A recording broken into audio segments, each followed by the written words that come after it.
Right, here we go. The 2020 NBA Draft Lottery is upon us. This is the mega stream. CP from Knick Fans TV. My man Jay Ellis from the Nick of Time show in the building. Special guests. We got a ton of guests with us. We got my guy Corey Tolliver, the Hardwood Herald, is in the building. Jonathan Macri, Knicks Film School, is in the building. We got Schwinny here of the newly established The Strickland blog and podcast. Schwinny, how you feeling? And we got Spencer Perlman from the Stepien in the building as well. Spencer, what's going on? Fellas, the Knicks have not moved up in the draft since Patrick Ewing in 1985. Is today finally the day? How you guys feeling, man? How are we feeling? JL's, give me your thoughts, man. What are we thinking right now? Man, history has told us that today won't be a good day. but I'm optimistic, CP. I'm usually optimistic, so I'm going to ignore history and I'm going to bring the good vibes, and I'm going to say we're going to finally get some luck. We're going to get some Patrick Ewing love, Leon Rose. He's going to bring his mojo with us. And we're going to do well today, man. Ping pong's going to fall our way. I'm going top three, man. Schwinny, talk to me, man. How you feeling? Pretty good. It's not being telecast, so odds are this is rigged.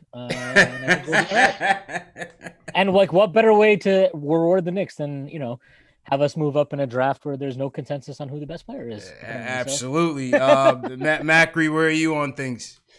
I am drinking my Guinness out of my 62,000 to 1 cup, which was the odds that all three New York teams would win championships, I think, in 1969. Perfect. Our odds tonight are better than 62,000 to 1. So I'm feeling great. I really am. I'm feeling very good. Macri, can you tell it? Because you were probably like 25 when they won the Ewing lottery. Nobody likes you. Oh, and an important update from the telecast. Steph Curry has braids. Yeah, has braids in his hair. Okay, Steph's switching it up a little bit. All right, switching it up. I like it. It looks good. Really, I gotta listen, say. man. I feel like the fix is in for the Warriors. I'm still feeling a top 3 finish for us, though, man. I'm going top 3 once again. I feel like we're due. You picking third, Spencer? Yeah. Macri, where you at? 2 or 3? 2. Yeah, I'm feeling top 3, man. I'm definitely feeling top 3. Corey, how about you, man? You're a Bulls fan, but we're adopting you into Knicks Nation tonight. All right. Where do you think the Knicks end up tonight, man?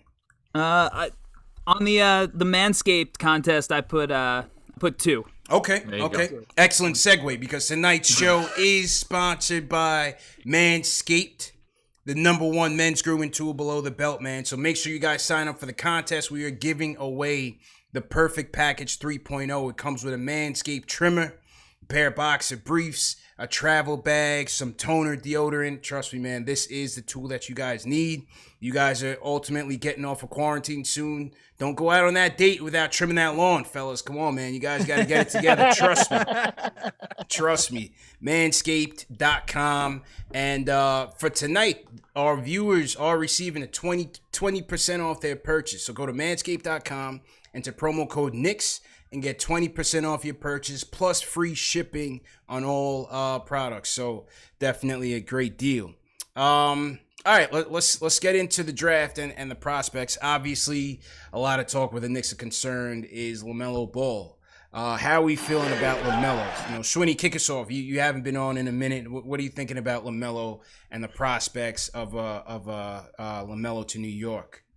I like LaMelo. I have him at the top of my board, which my board has basically never been right, so don't listen to me. But, well, you gave us Iggy, man. You gave us Iggy last year, so it wasn't bad. I gave Iggy to the Knicks. The Knicks were just playing the G League, all right? We'll talk to you later. But yeah, no, I mean, I like LaMelo. I think that he has elite skills. I think he's got the best skill in this draft, his passing. And at his size is pretty awesome. The fact that he can pass with both hands and can make almost any pass. So, I mean, I think the Knicks need that kind of dynamic playmaker. The shooting is a worry. The finishing is a worry. But, there are no perfect players in this draft, especially. So I don't know how much of a concern that needs to be. I like LaMelo. I think the NBA I think if the NBA wants to make some money next year, they should definitely have LaMelo Ball It'd be on box the Knicks office. and have LeVar Ball join the Knicks front office. So, Spencer, what about the shooting with LaMelo, man? Does the shooting concern you, especially if you're gonna pair him in the backcourt with RJ?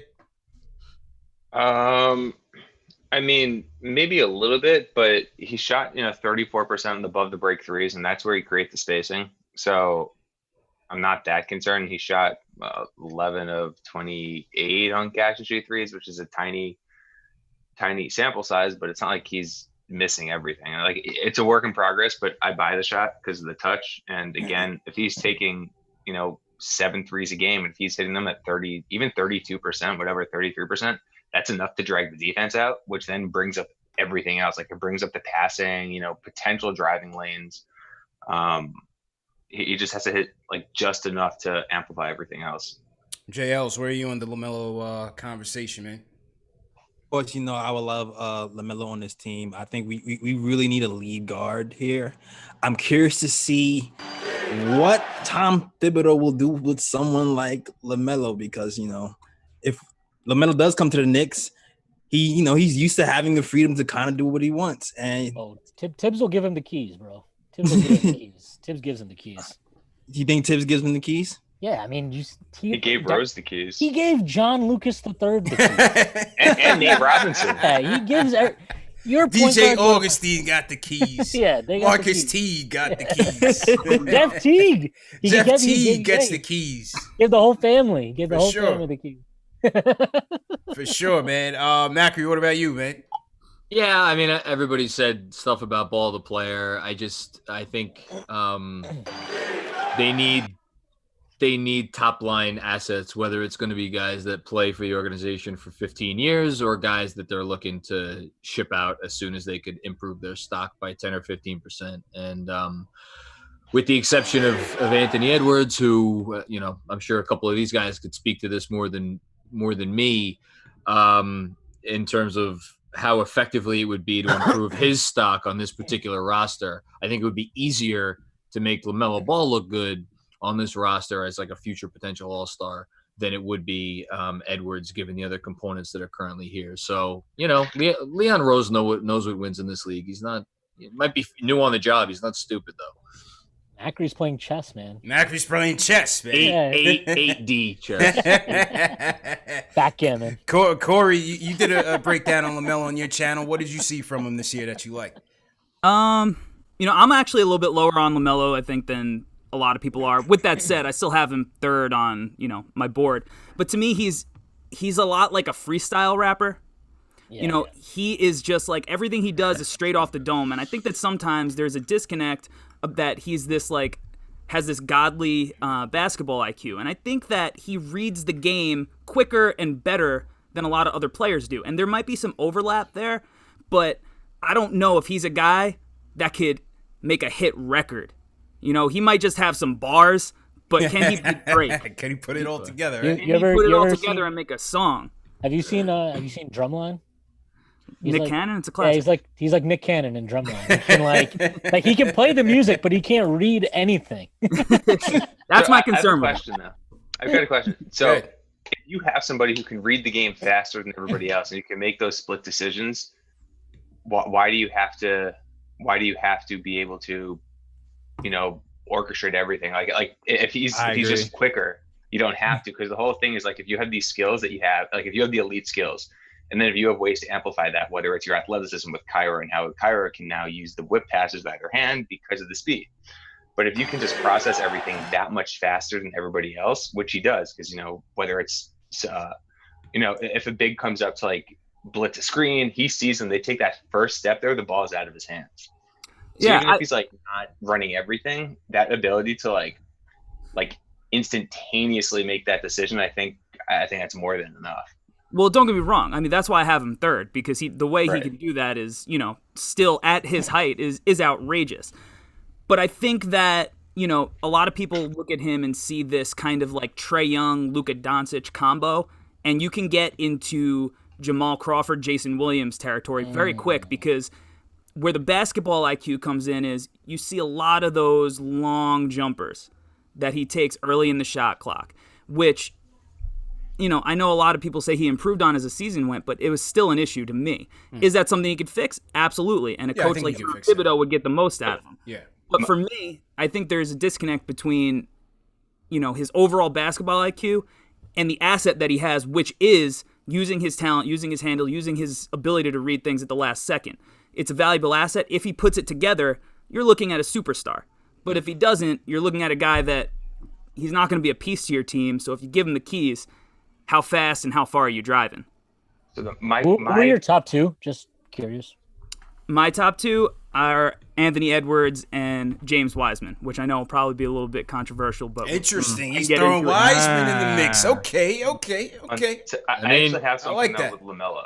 So going back to the shot selection, how much of that was him being him, which I do think is a decent amount, him being 18, like one of the youngest players in the draft, like those two things. But how much of it was also him being on a team filled with zero perimeter talent whatsoever? Because like with the keys and with no perimeter talent, you're obviously going to have somebody who takes shit shots. And like we saw that with Anthony Edwards this year also. Saw it with James Wiseman too in the 3 games where he's taking fadeaway jump shots from 17 feet away. Yeah. Because, why not? I think with LaMelo specifically, like with the shot selection, it's an issue. Like, I said that in the scouting report and the videos and whatnot, but like, I think a huge factor of that was him being the only guy who can create for not only like himself, but also other guys in his team. Yeah, I don't disagree. I think that's definitely something that contributes to it.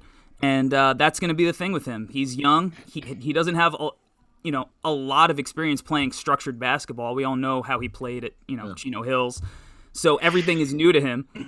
And it's going to be, is this something that he's just who he is, which, he's 18, 19 years old. And what were you like at 18 or 19? You changed, you can grow. But because he is kind of that child star kind of person, like sometimes you just get stuck in who you are. And that's the worry. But if he hits, you're looking at easily the best player in the draft. So it's a risk, and I think he's very boom bust. But that boom is boom. Well, let me tell you, the gold chains around his neck on TV right now are boom. They are boom.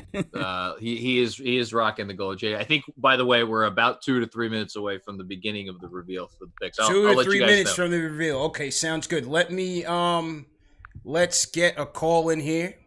I want to hear what the fan base has to say. 657-383-1509 is the number. Let's hear from Icewater in Brooklyn. Icewater, what's going on, man?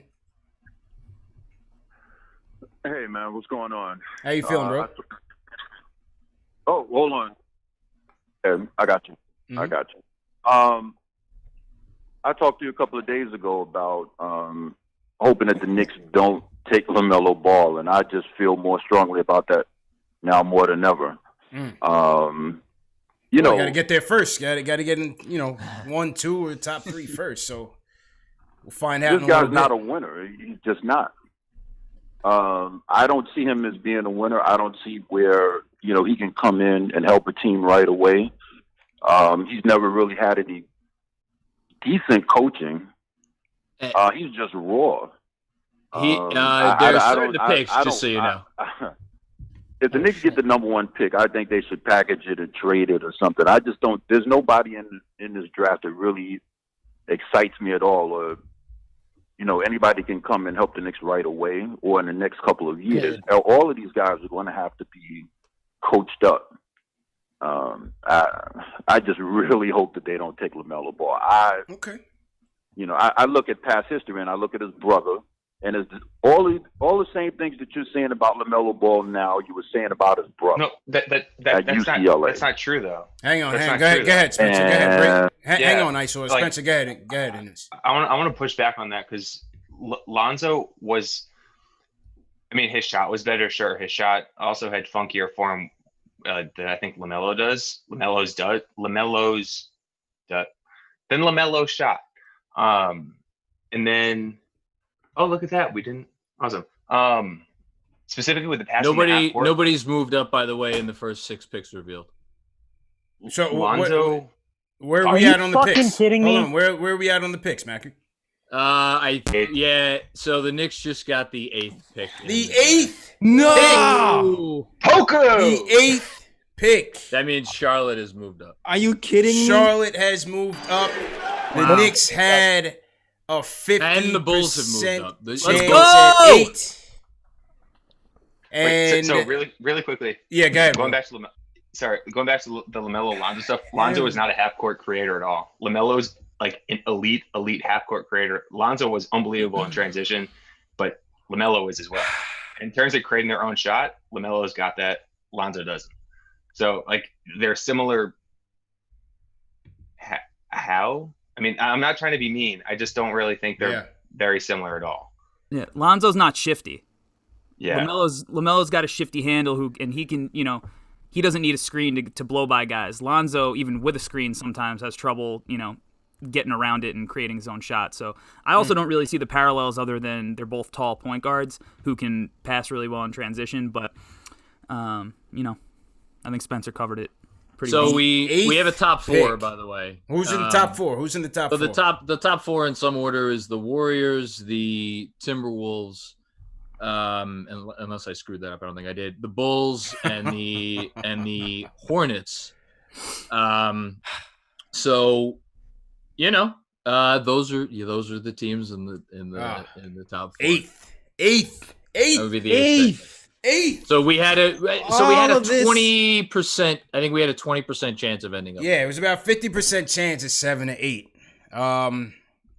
So worst case scenario has been realized. Pretty much the worst realistic case. Yeah. Damn. What are we thinking right now? I mean, you Every- got to see how this thing's. I've never watched a more Tom Thibodeau player in that range than Devin Vassell. It's Vassell's got to be a likely target. I wouldn't sleep on Obi, man. I wouldn't sleep on Obi. Not the prospect, not the prospect, but the prospect of the Knicks taking him. I wouldn't sleep on that. I don't think he'll be there. I think some team will just... You think he'll be gone before then? Yeah, he's too productive, and some team will just be like, this draft sucks. Let's just take a guy that... Oh, man. JL's, how you feeling, man? I feel sick. CP. I feel sick. I'm not gonna lie, but I'm with you. I'm hoping for Obi at this point. At 8, at least I know he can contribute. Am I the only one on Poku Island here? I know Schwinn likes him. You think Poku's heavy? I actually have moved him down just from talking to people. Sure, Schwinny, just I'm going to your mic a little bit, a little more. Yeah. Perfect. Can we remove Schwinn from the stream for saying that? So no, I still like him, but I moved him down a little bit just because I've talked to a few people that have scouted him and stuff, and I guess I've just heard enough about worries about his work ethic. I'm not talking about. I mean, Spencer, you've given me enough. Obviously, not doubting your credentials. I've just heard from multiple other people that concerns that I just have to go on what people are telling me. So the stuff about what I've heard about not just on the court. On the court, I have a pretty good feeling about him, but just work ethic and just general kind of mentality stuff are a little concerning. So I moved him down, but if you're talking about upside, I still think the upside for him is it's as good as anybody in the draft. If he hits, he's going to be a superstar because the things he can do athletically and just kind of the way he is able to move at his size is ridiculous. I just have a hard time imagining Leon Rose with his first pick as a Knicks president being I'm just going all out here. I just have a hard time seeing it. And maybe if they trade down, they can get something else in a pick. Maybe then you can do it. I don't know. Maybe if they can trade back up, that's another thing. But at 8, if you just sit there, I have a hard time seeing. What are you thinking? How about Cole Anthony? Is Cole Anthony an option at 8 for the Knicks? Swinny's an emphatic no. Matt Macri, what do you say? I've gone back and forth on Cole for the last 5-6 months. I think I'm a no. I would guess that they will. Actually, you know what? I won't even guess because to me, with this pick landing at 8, like I think nothing would shock me. It wouldn't shock me if they traded out of the draft, if they got a player that they liked enough. It wouldn't shock me if they traded down. Wouldn't shock me if they traded up. I actually think the one thing at this point that would shock me the most is if they just took a guy at 8 and just incorporated him into the rotation for 25 minutes a night. I think that would surprise me the most. I could. I mean, trade down. Who? I mean, I don't because know. if you look at it, I think the wild card here, and again, other people could speak to this more than me. I think the wild card here is Hayes, and I think what makes this really interesting now is the Pistons. So we fell. Where are the Pistons picking? So the Pistons are picking before us, but they're not in the top 4. So if you assume that one of these 4 teams, even though I don't know which of these guys. So the Bulls just got the 4th pick. So let me narrate this. So the Bulls just got the 4th pick. Bulls are going to take Denny. You have got to be kidding me with this shit. The Hornets just got the 3rd pick. Wow. Which means either the Wolves or the You gotta be kidding Golden me. State's getting 1. The fix is in.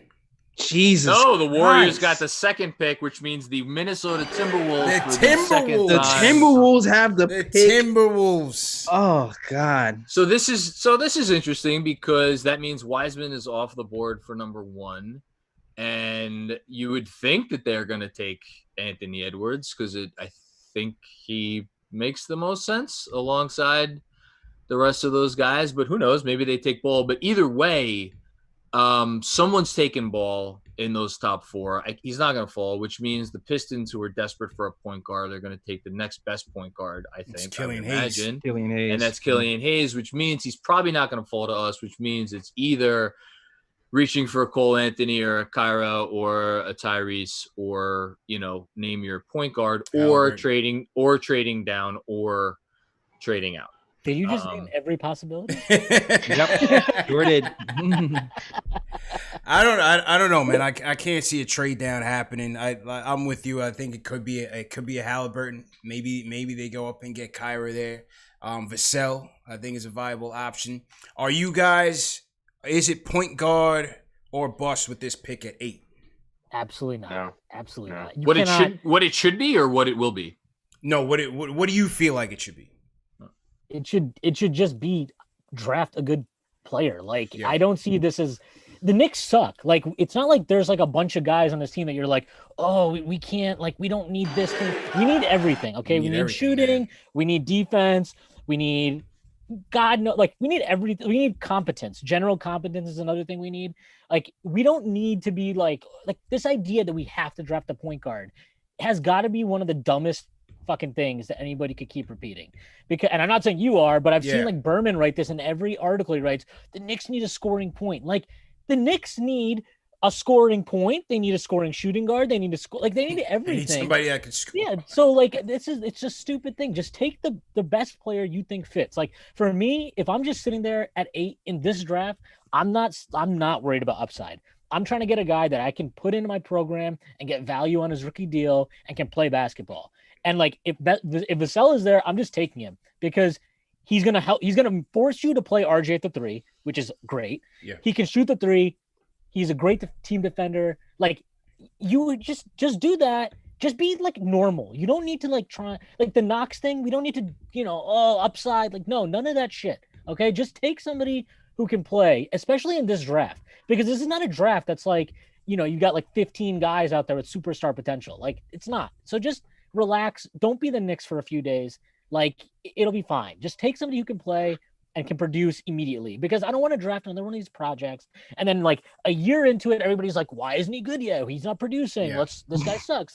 Just get Vassell in here. He'll hit threes. He'll play defense. He'll make RJ play the 3. Those are all things that are good. And then let's move on and tank for Cade Cunningham. That was amazing. The chat is feeling the rant by the Strickland. I'm seeing a couple Strickland posts in the chat here. Schwinny's going off. It's early. We're not even a half hour into this thing. Can I just say something before I have to get out of here to record my multiple podcasts? Mm-hmm. It is interesting. It is interesting that the Minnesota Timberwolves are for sale. in the worst economic climate that an NBA team has been for sale in some time. The fix. And they get the number one. This is a very strong international draft as well, and I would not be surprised to see pick. teams at the top trading down. Anyway, yeah, man. Yeah, this is gonna be interesting. It sucks. I mean, let's just be real. I would like it does to say, suck. It sucks.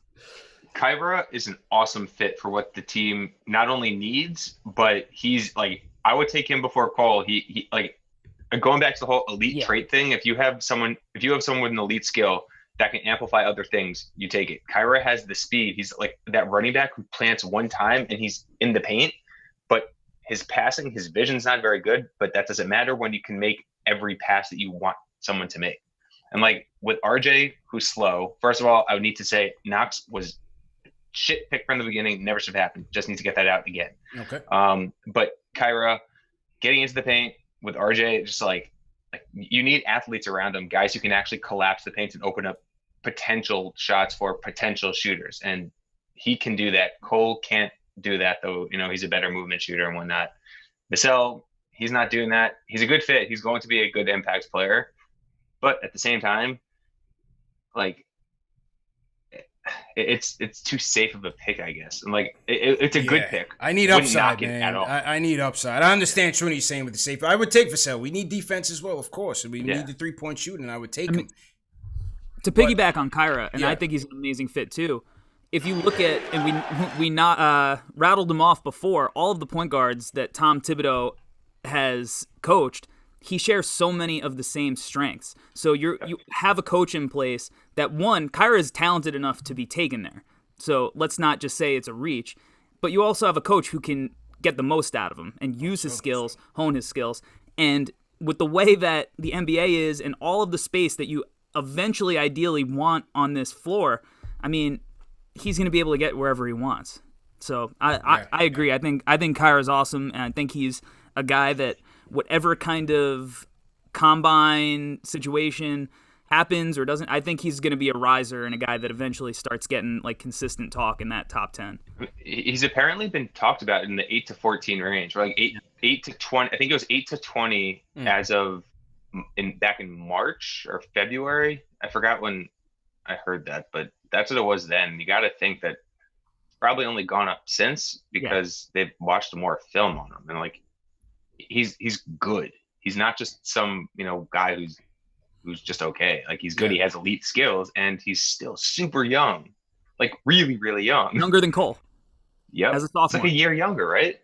Young. Yeah, he's younger. I think like I'm actually I didn't mean when I went off about that. Like I just think it's stupid to be obsessed with a point guard. But I actually like to. Yeah. I think I have him. I can check right now. Let's see. Where do I have Kyra? I have him actually 8th on my board. So like 100%. If he was there, he'd be like, I'd be fine with that. But I have Vassell at 5, and I'll give you. I think that no matter who we pick at that spot this year, the Knicks are probably just going to be a bad team. And I think, and I would have said that about like anybody we pick at any spot this year. Yeah. So I'm not too worried about like, is the guy going to make us better this year? I just want somebody who like can play, really. Like that's what I want. Can this guy come in and play? And the reason I worry about a point guard just for the Knicks is like, I think the thing with the point guard, and we've seen this so much, is we have not shown the patience organizationally. And obviously this is a new organization or a new front office, so maybe it's totally different, but we haven't shown the patience organizationally that a young point guard needs. And like point guards tend to struggle earlier in their careers, just as a point of order. Like it's hard to be responsible, not just for yourself, but like everybody else on the team, and like making sure RJ gets his touches and making sure Randall doesn't dribble into 15 guys at once, and like all these different things that he'll have to deal with. And I just worry about that element of it. And like, are we going to bring in a vet? And if we bring in the vet, is Tom Thibodeau going to be like, you know what I mean? Like, is he going to play the vet over him? And then what happens? Is Frank get lost in the shuffle? What happens to this guy? What happens to that guy?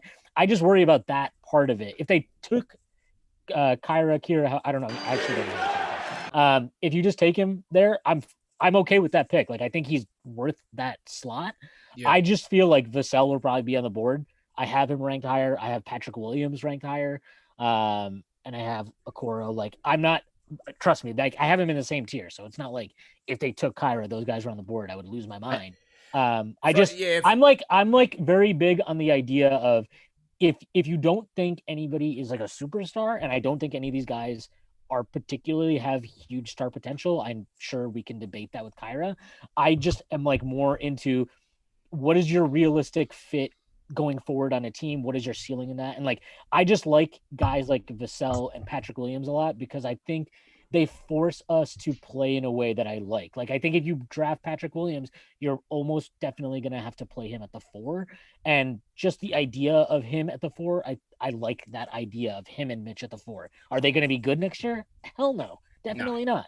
But I just like building towards that idea. And like, Vassell isn't a guy that's going to make you so much better immediately, but he's a player who I think he helps put your team into like a certain alignment that I like. Mm-hmm. And I like that he plays next to RJ in a way that I think RJ needs a wing to play next to him in a way. Yeah. Like if you have an Anthony Edwards, obviously, which we're not going to have drafting at 8, like you kind of just put those two together and you're like, all right, guys, figure it out. Like, you know, that talent is there. But if not, like I like the idea of a Vassell next to RJ just for the same reasons. Actually, I liked Mikal Bridges when they drafted Knox. Like I think sometimes Mikal was much better than Vassell is. People like, and I'm not saying you're doing that, but I've seen people throw around the comparison. Not only was Mikal a much better movement shooter, he was a better team defender, I think, and his wingspan, like 5 inches is a lot. Like he has a 7'2" wingspan, and Vassell's is 6'9". I'm talking a lot more just specifically about like the idea of that player, because it's like not. Oh yeah. That like that type of 3-and-D player is not like something that, and I understand it's not something when you're thinking like, oh, we have a lottery pick this year. You're not like, hope we can come out with a 3-and-D guy, but like we say that, but then you watch these other teams and people, and Knicks fans will do this all day. They'll be like, oh, like why can't we just have guys that like shoot threes and like can switch on defense and it's like you said, like at some point you have to actually show that you value these things. And like I just feel like the Knicks always, at least historically, have always ended up either like it just feels like they don't have the patience to develop these projects. Yeah. And if that's the case, like, just don't take a project then. Just take I mean, listen, in fairness, they brought in all these guys, the Paynes and the Johnny Bryants. Let's see what they do. I'm cautiously enthusiastic about this team, about this development approach. Well, let's go with it. Yeah, I mean, there's literally 10 guys that if you told me that they took at the spot, I just wanted to second the Patrick Williams thing. I mean, he seems like, it seems like he's going to be the guy. I know I see Spencer shaking his head. It feels like he's the guy that's rising up boards right now. I just like reading the tea leaves around, but we'll see. On that note, I got to go record a couple podcasts. Macri, real quick before you leave, just give me please. 2 tidbits. Scott Perry. Is Scott Perry going to be around to draft this pick? Is he going to Sacramento? What are you hearing? No, I think, look, I have no idea. How can I put this? I have no idea what the situation is with him and Sac. All I know is that there's, and Shams reported this. There's interest there. I said a few days ago that there's been communication. The extent of that, what they've discussed, I can't tell you. But it sure seems like it's lining up for him to go there. But to me, the timeline works out that he'll stay through the draft and maybe the beginning of free agency. It seems like they want to do a process in Sacramento. But he's by all indications, everything I've heard, he's committed to, like, he bought in. Let me say that. He bought in when Leon Rose came aboard. He wanted to be a part of doing this. I think the Sacramento situation has kind of come out of nowhere. So, yeah, that's probably the best way I could put it at this point. Hey, if we can get some draft compensation out of it, go ahead. And good luck to Scott Perry, man. Thanks for everything. Yeah, right. If you get a pick back for the trade back, that's fun. Yeah, get that pick back that we traded. That would be best. So, Macri, man, definitely appreciate the time, man. We'll catch up with you next time. Of course. Thanks for having me on, and shout out to all these guys. And Spencer, have a beer, man. You deserve it. Absolutely, man. You'll know when. All right, I'll talk to everybody later. Jonathan Macri in the building. Salute to everybody in the chat. Hit that thumbs up button for you boys. We are at 1,748 people watching on Knicks Fan TV. Hit that thumbs up. Let's get those likes up. Salute to everybody watching on Facebook as well. This show is presented by Manscaped, the #1 men's grooming tool below the waist. Live sports are back, people, and it's very possible that you could see an NBA playoff matchup between the Clippers and the Nuggets. That's why our partners at Manscaped have partnered with us to make sure that your Nuggets are well protected before that matchup happens, and that's with the Lawnmower 3.0. State-of-the-art aerodynamic. It has these dope ceramic blades, skin-safe technology, fellas, so you make sure there's no cuts, no nicks, no snags. You know what I mean? When you guys are stepping out of that quarantine on your date, gotta come correct, fellas. Make sure that that lawn is nicely trimmed. Comes with a nice LED light. You can use it in the shower as well. It's wireless. We have a base charger, long battery life. This is a game changer right here, fellas. Make sure that you get right. Right now, on manscaped.com, we are offering 20% off your purchase and free shipping with the promo code Knicks. So make sure that you guys don't miss that. Go to www.manscaped.com, enter promo code Knicks for 20% off and free shipping on your Lawnmower 3.0. All right, let's get to the phones. We got some fans in here that's wanted to weigh in. Let's go to Dan from Long Island. First in, Dan, how you been, man? Long time, bro. What's good, man? How you feeling, Dan? Listen, Talk to me, man. How you feeling, I gotta bro? tell you something. JL's on the YouTube channel. He is exhibiting everything that I'm feeling. That man hasn't said a word like in 15 minutes. He's shocked. Tight. Yeah, it's tough, man. It's tough, man. I'm sick. I'm tight, But man. listen, I do agree with one thing that some of your panelists said tonight. You need a guy who can step in and play. CP, me and you have talked about this forever. I can't pay any, I can't go down there anymore, watch these Knicks. A guy's got to be able to come in and play. I don't want to see another Kevin Knox. And this is where Rose is going to have to demonstrate, we need to get our Spider Mitchell out of this draft. You know what I'm saying? You got to go get a player that maybe you guys aren't rating very high, but that the professional scouts think can play. That's what has to happen right now. I don't care if that's the kid from Memphis, whether that's Precious. I don't care if it's a power forward. I don't care if it's a point guard. Again, we need to get a guy who can step in and play. This team is not good enough to be sitting here and saying, we need X, we need Y. We need everything. And I just hope that, I know we have a bunch of picks. I really hope whether we package some of them together to get someone who can step in and play, or the scouting department finds someone from Europe, or finds a kid who maybe isn't, as rated high by the prognosticator as everybody else. We need someone who can step in and play. But listen, JL's, keep your head up, man. I'm back, man. We're going to get this together. Thanks for taking the call, CP. JL's, keep your head up, man. But listen, I warned everybody in the beginning, man. This may not be the draft where we get that game changer, but it could be just another cog in the wheel, man. Could be another cog in the wheel, man. JL's, what do you think about this, man? I feel you, man. I think I've been saying for the longest, LaMelo, Killian, Kira. I'm gonna stick with that. Okay. I'm gonna stick with that. I'm gonna go Kira.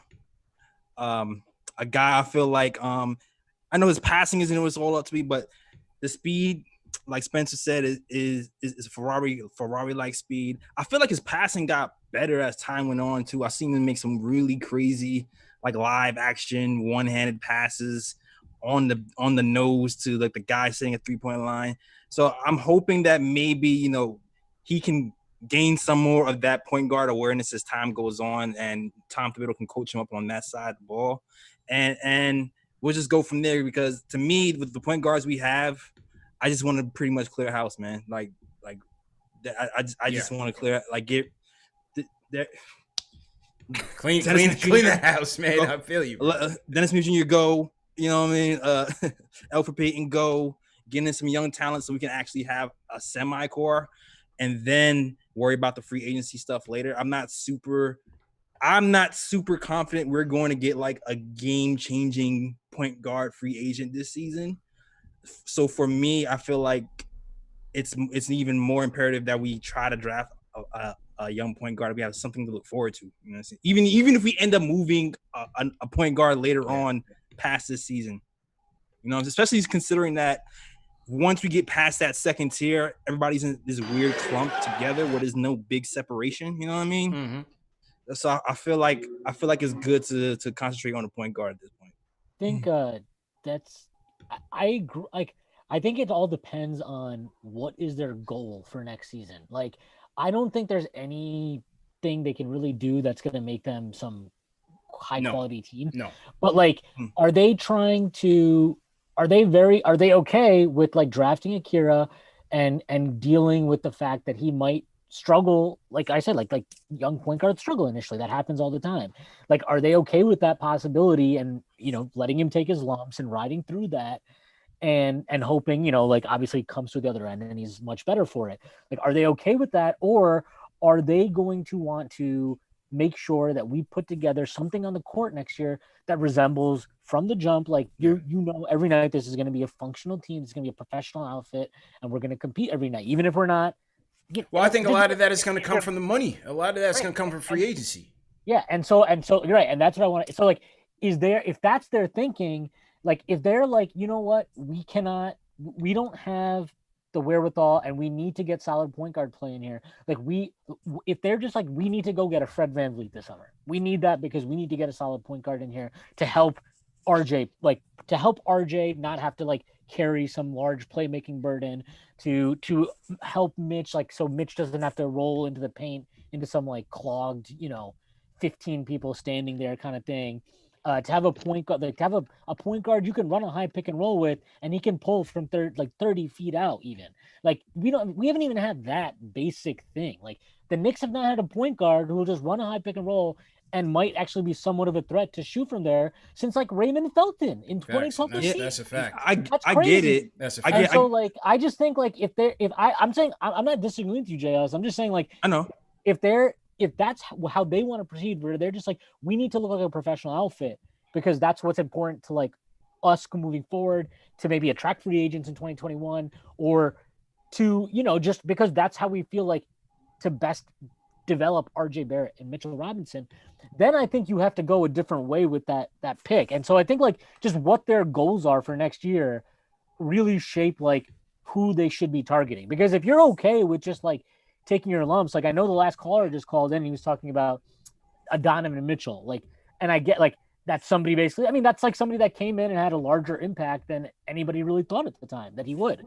And so like, I think when you're talking about like who in that draft could be that guy, like I actually do think Kira, like, I mean, I know it's weird because I was just saying like, what if he struggles to begin with, but like he is a super fast point guard. He did play 2 years in college, full years in college, and he's younger than Cole Anthony. He's got really good shooting metrics. He's like, as Spencer touched on before, his speed has unlocked his ability to hit whip passes to corner shooters and things like that. Like there's things there that you can look at and be like, this kid might have more upside, even immediate upside, than we're letting on. Because one thing we know is that oftentimes when these guys that come in and immediately exceed expectations are just like these kind of like these athletes that they get into like an NBA floor where there's more space, and all of a sudden like they're able to do things at a higher level than you expected. Yeah, like Mitchell benefited from that a lot too. Absolutely. So I do think like there's an argument if that's what you're looking for, you know, Kira might be your best upside play at that spot.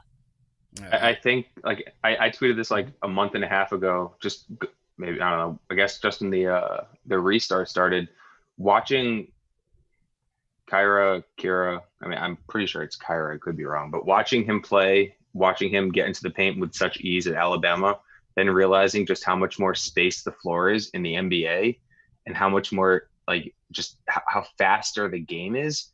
Like if he, obviously I'm not saying he's going to do as well as he did last year in the NBA in his first year. I'm not saying that, but I'm saying that this idea that he's a long project, that not saying, you know, anyone on here has said, but like, you know, I've seen it's like he can come in, he has 3 fast break opportunities a game. You know, say he makes all 3 of them or 4 of them, he makes 3 of them. That's 6 points right there. You're telling me he can't get at least another 8 points in the half court across the other 4 quarters 14 points a game, 5 assists for a fucking fly, 5 assists, as a rookie point guard. That's good. And that Tibbs will spam pick and rolls, and he can pass out of the pick and roll. Sorry, Corey wants to say something, I think. No, I was laughing at the fly scenario. No, I agree. I agree with you, man. Look, Kyra. We're talking about his speed and his ability, to use that extra space. He's a guy who could pull it off the bounce too. Like he's a guy who can knock down shots. And you look at like Spencer mentioned, watching guys in the bubble. You look at Dame and you look at CJ and you look at these guys who having that threat off the bounce behind the 3-point line, outside of the fact that he's a blaze and he can get to the hoop probably if he didn't have the shot, that extra shot, and you don't know if he's going to pull it or get to the hoop, he is going to be a dynamite scorer. And I agree, he's going to be able to get to that 13, 14 points a game if he's given the role that I think that he'll be able to kind of take next year. Just with his skills. I think he's just super underrated as a skills guy. I think people look at him because he's fast and think that that's what he is, but he's got more to his bag than just speed. I think the speed just like amplifies those skills, right? Yep. Yeah. That's what it does. I mean, like the quicker you can get to the paint, as long as you're making the quick reads, which it's definitely something he's improved at, then you don't really need much more else to have an impact in the game. Like if you can collapse the defense, that's an immense skill that every team needs, especially a team with the Knicks who are like, RJ's not the most crafty, athletic guy attacking the paint. So it'd be a good dynamic. And Tibbs has certainly been on record as saying that's what he values. Someone that can get in the paint, collapse the defense, get us some easy corner threes. And, listen, if it's going to take some time to develop him into, your prototypical point guard in that fashion, then it is what it is, man. As Swinny said, if 2021 is the focus, this could just be, a transitional pick. Right. And I also want to add, too, 36% from 3, but also want to add, I'm not super confident that we're going to be able to pull a Van Fleet from the Toronto Raptors, considering, Van Fleet's like balling in the bubble right now. Yeah, they're going to make him a priority. So I'm not looking for, a big point guard stabilizer savior this year. I'm not putting all my eggs in Van Vliet or Chris Paul getting here. So when DJ Augustine's my guy. I think DJ Augustine definitely makes sense. Yeah, I guess a little holdover. That's exactly. He's a holdover, which would be great for us. But that's why I'm thinking I'm running with Kyra Lewis. Listen, on the Van Fleet topic, don't put it past Ujiri, man. If he's going big game hunting for the freak, you never know. Ujiri has proven to not to go against conventional wisdom, man. He does his own thing, so you never know. If they're going for the freak, he may make Van Fleet available and may let him walk, but I don't know. I don't see it. I think he ends up staying still. I think what people are underestimating is like Van Vliet was going to enter this summer in a totally different situation. Like it's weird because I think a lot of times we don't think about it. It doesn't get talked about enough in sports, but like COVID is a huge, not just, obviously we see with the bubble, but like financially it's a huge drain. Like there's serious cash flow issues. Big deal. And I don't know Toronto's ownership very well. I can't speak to that, but I do have, I've read a lot, and a lot of the indication is agents are telling players like take a 1-year deal and hit the market next summer when we have a better idea of like what the cap is going to look like. So I think the Knicks having as much cap space as they will this summer, free cap space, you can use it in two ways, right? Like you can overpay, like, you can be like, you know what, Joe Harris, we just want somebody that can shoot the floor, like spread the floor. We'll pay him 20, like the Sixers did with JJ Redick, right? We'll give you $25 million for one season. Just come here and shoot the ball for us. Like you could do something like that, or you could look at somebody like Van Vliet. You can be like, all right, he's not going to have this robust market that he probably would have normally. Like if you offer him $480 million or something, I know people look at that and they're like, that's a crazy amount of money. That is literally going to be less by the end of that contract. That will be like 15% of the cap. That'll be like 15% of the cap for a starting. What did you say? I didn't hear the number. 480, 20 a year. That's less than, that's literally right now. That's like 18% of the cap. By the end of that contract, it'll likely be 15% of the cap. Isn't he getting that now? I feel like he's going to want more. No, he's on right 9. now. No, he's not getting that right now. Yeah, he's on like $9 million. So you're talking about giving him more than double the money, and like, whatever you think about $480 million in a time like this, like that is life-changing money. And that's money that he's set now. Like he's set. He's on a contract. You're set the rest of your life. If there's not the only other teams that can really like offer big money, I think this summer would be like it's the Knicks, it's Atlanta. Yeah. Atlanta's not going to sign Fred VanVleet. Right. Okay, they're not going to do that. It is Charlotte. How's Detroit? Let's cap looking. Yeah, and Detroit. So like really, it's probably between us and Detroit in that situation. Like if there are going to be teams bidding for him, I'm saying. Right.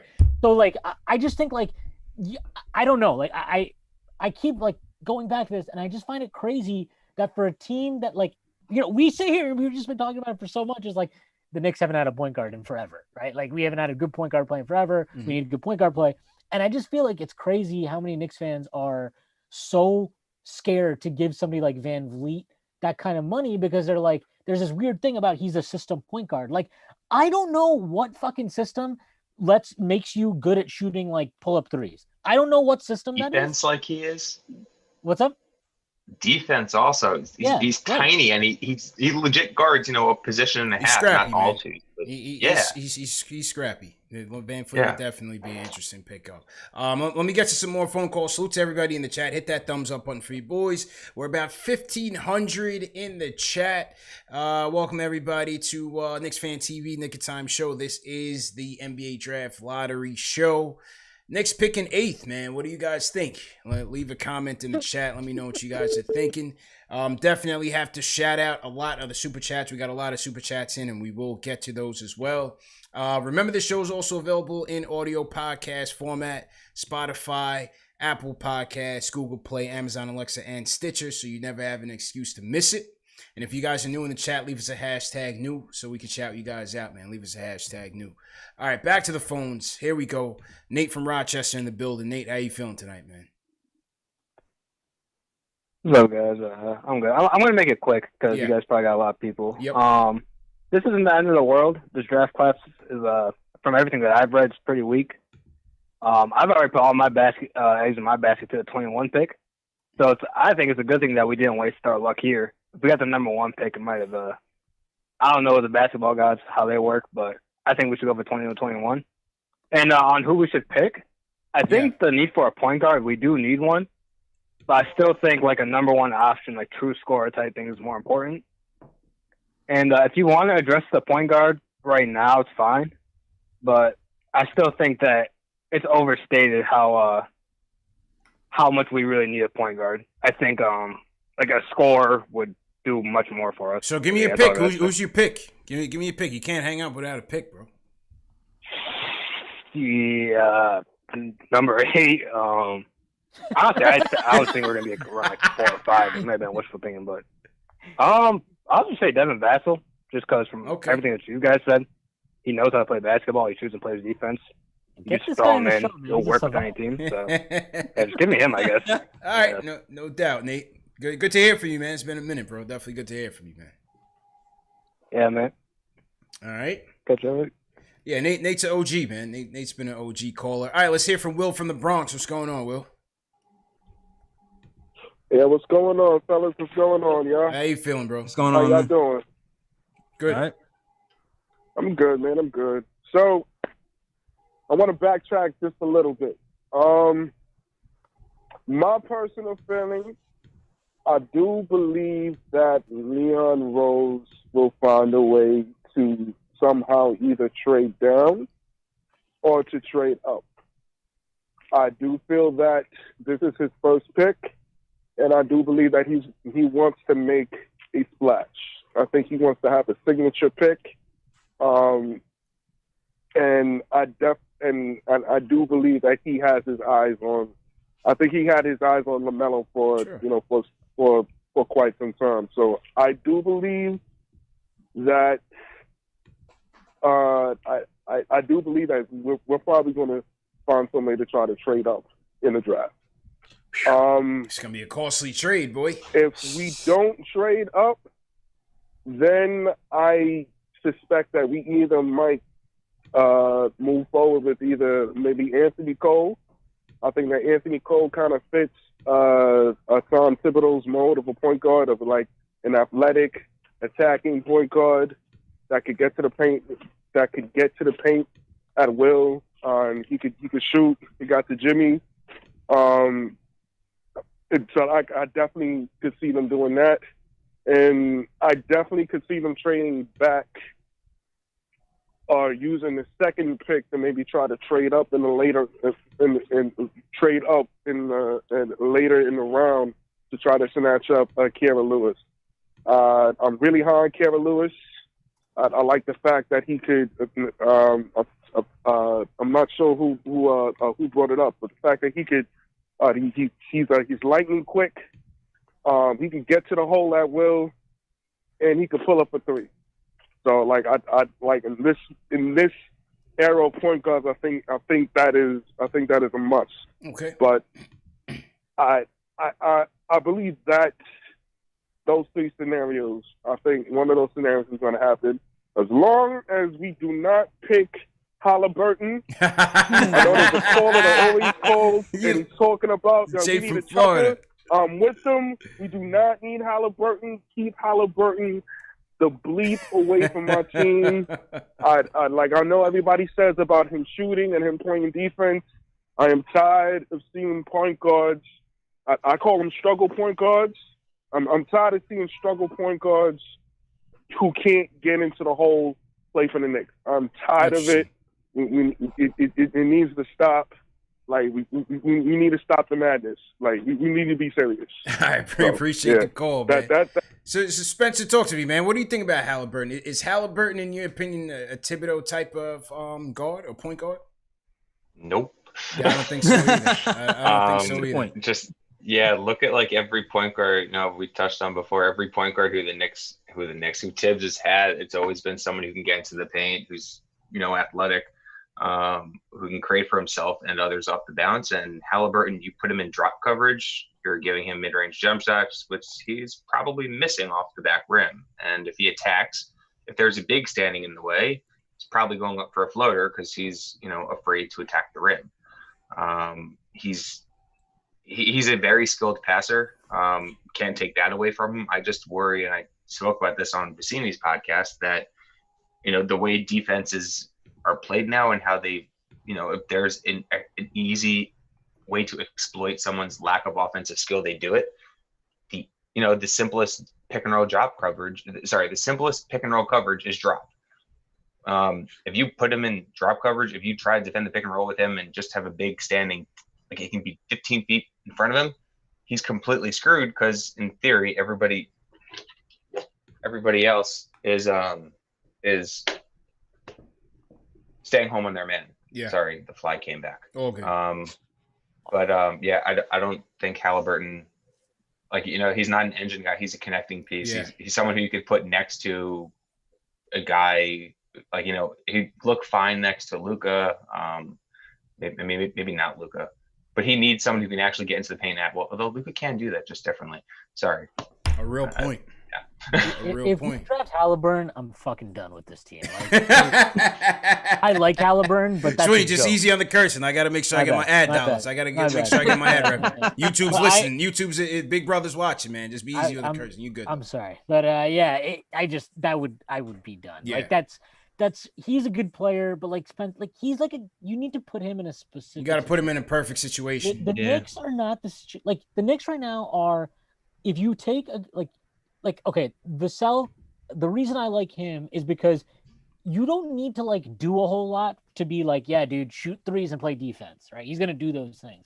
Halliburton, he can shoot threes, but he's a pure catch and shoot guy at the next level, and he can't. And he plays okay, so he can shoot, but he's a lot like Frank in the sense that he's not this dynamic ball handling guy that's going to break down a defense, which is fine. And you can get away with that a little bit more if you're Frank's size, because you can still be all right, but he can defend 1 to 3. Halliburton can defend 1 and then maybe half. He can't even defend ones though, because his footwork and his foot speed it's poor. Mm-hmm. I just don't get it with him for the Knicks at least.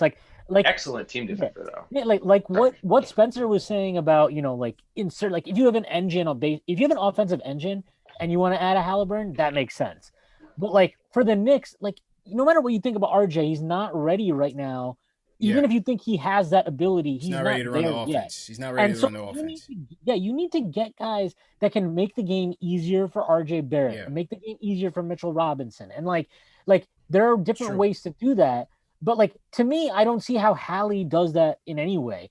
And so like somebody with Kira, like something like Kira, he's gonna come in and he's gonna be able to penetrate and get into the paint, and like then he can swing out to RJ. Now you're talking about now RJ can attack a rotating defense versus like, I mean, I guess Elfrid Payton could have done that last year. He passed to anybody with Julius Randle. Yeah, he can go. But yeah, he can go, like, get him out of there. But like, theoretically, like that would work. Like that's a better situation. And like, not just that, you put Kira with Mitch, and like, like they were talking about. That's a fun pick and roll. They're like Kira can pull. He can shoot that above the break three, but he can also he can get in the paint. He can speed Mitch, and like I just think that like he's a player who can add dimensions to your team and dimensions that you need. I don't see what dimensions Halliburton's adding that like you're dying to have right now, because you're not even at the point that the things that he brings to the table matter. Like it makes no. It's like. It would be like I can't even think of an analogy right now because I'm so annoyed. But like I just can't. I would not be able to do it. I just can't. I would not be able to. It's all good, man. Let me get to some of these reads, man. Salute to everybody in the chat once again. Hit that thumbs up button for you boys. We got a €100 donation from Ireland, all the way from the Emerald Isle. My guy Alex Collins, up late over there in Ireland, sends us a €100 donation. Appreciate that, Alex. We got Robert Beckford sends us a super chat. He says, what's up, fellas? Knicks FTW _ HOTK from Twitter, hanging with y'all instead of BSPN. Yeah, good job, man. Good job, man. We don't rock with those guys, man. We don't rock with the establishment, so we appreciate that. Michael Parker sent us a super chat. He said LaMelo or bust, so he doesn't get his wish there. Dawson25 says he's speaking it into existence. We got the number one in the. Okay, these came in before the pick, so Dawson, appreciate it. Robert Paris, definitely appreciate the super chat. Angel Rosario, my guy Angel from the MLB offices. He said they're 10 deep watching us tonight. All-star panel on All-Star night. Yeah, man, we got a great crew with us. Definitely appreciate everybody for coming in and giving us some insights for sure. Angel Fernandez says he wanted the top 3 pick. Definitely didn't get it. Sorry, Angel. Gary Ebron, thanks for the super chat. Bad Book 1, he's a Bulls fan, Corey. He says he's been away for too long. He wasn't missing it. Hoping his Bulls do something, but good luck to all. Salute to the chat and all Knicks fans. Salute to you guys. A lot of these came in earlier, so definitely appreciate it. We're going to get back to reading the super chats, but let's get back to the phones. Eric from Connecticut, how you feeling, man? Hey, yo, what's good, man? How you feeling, bro?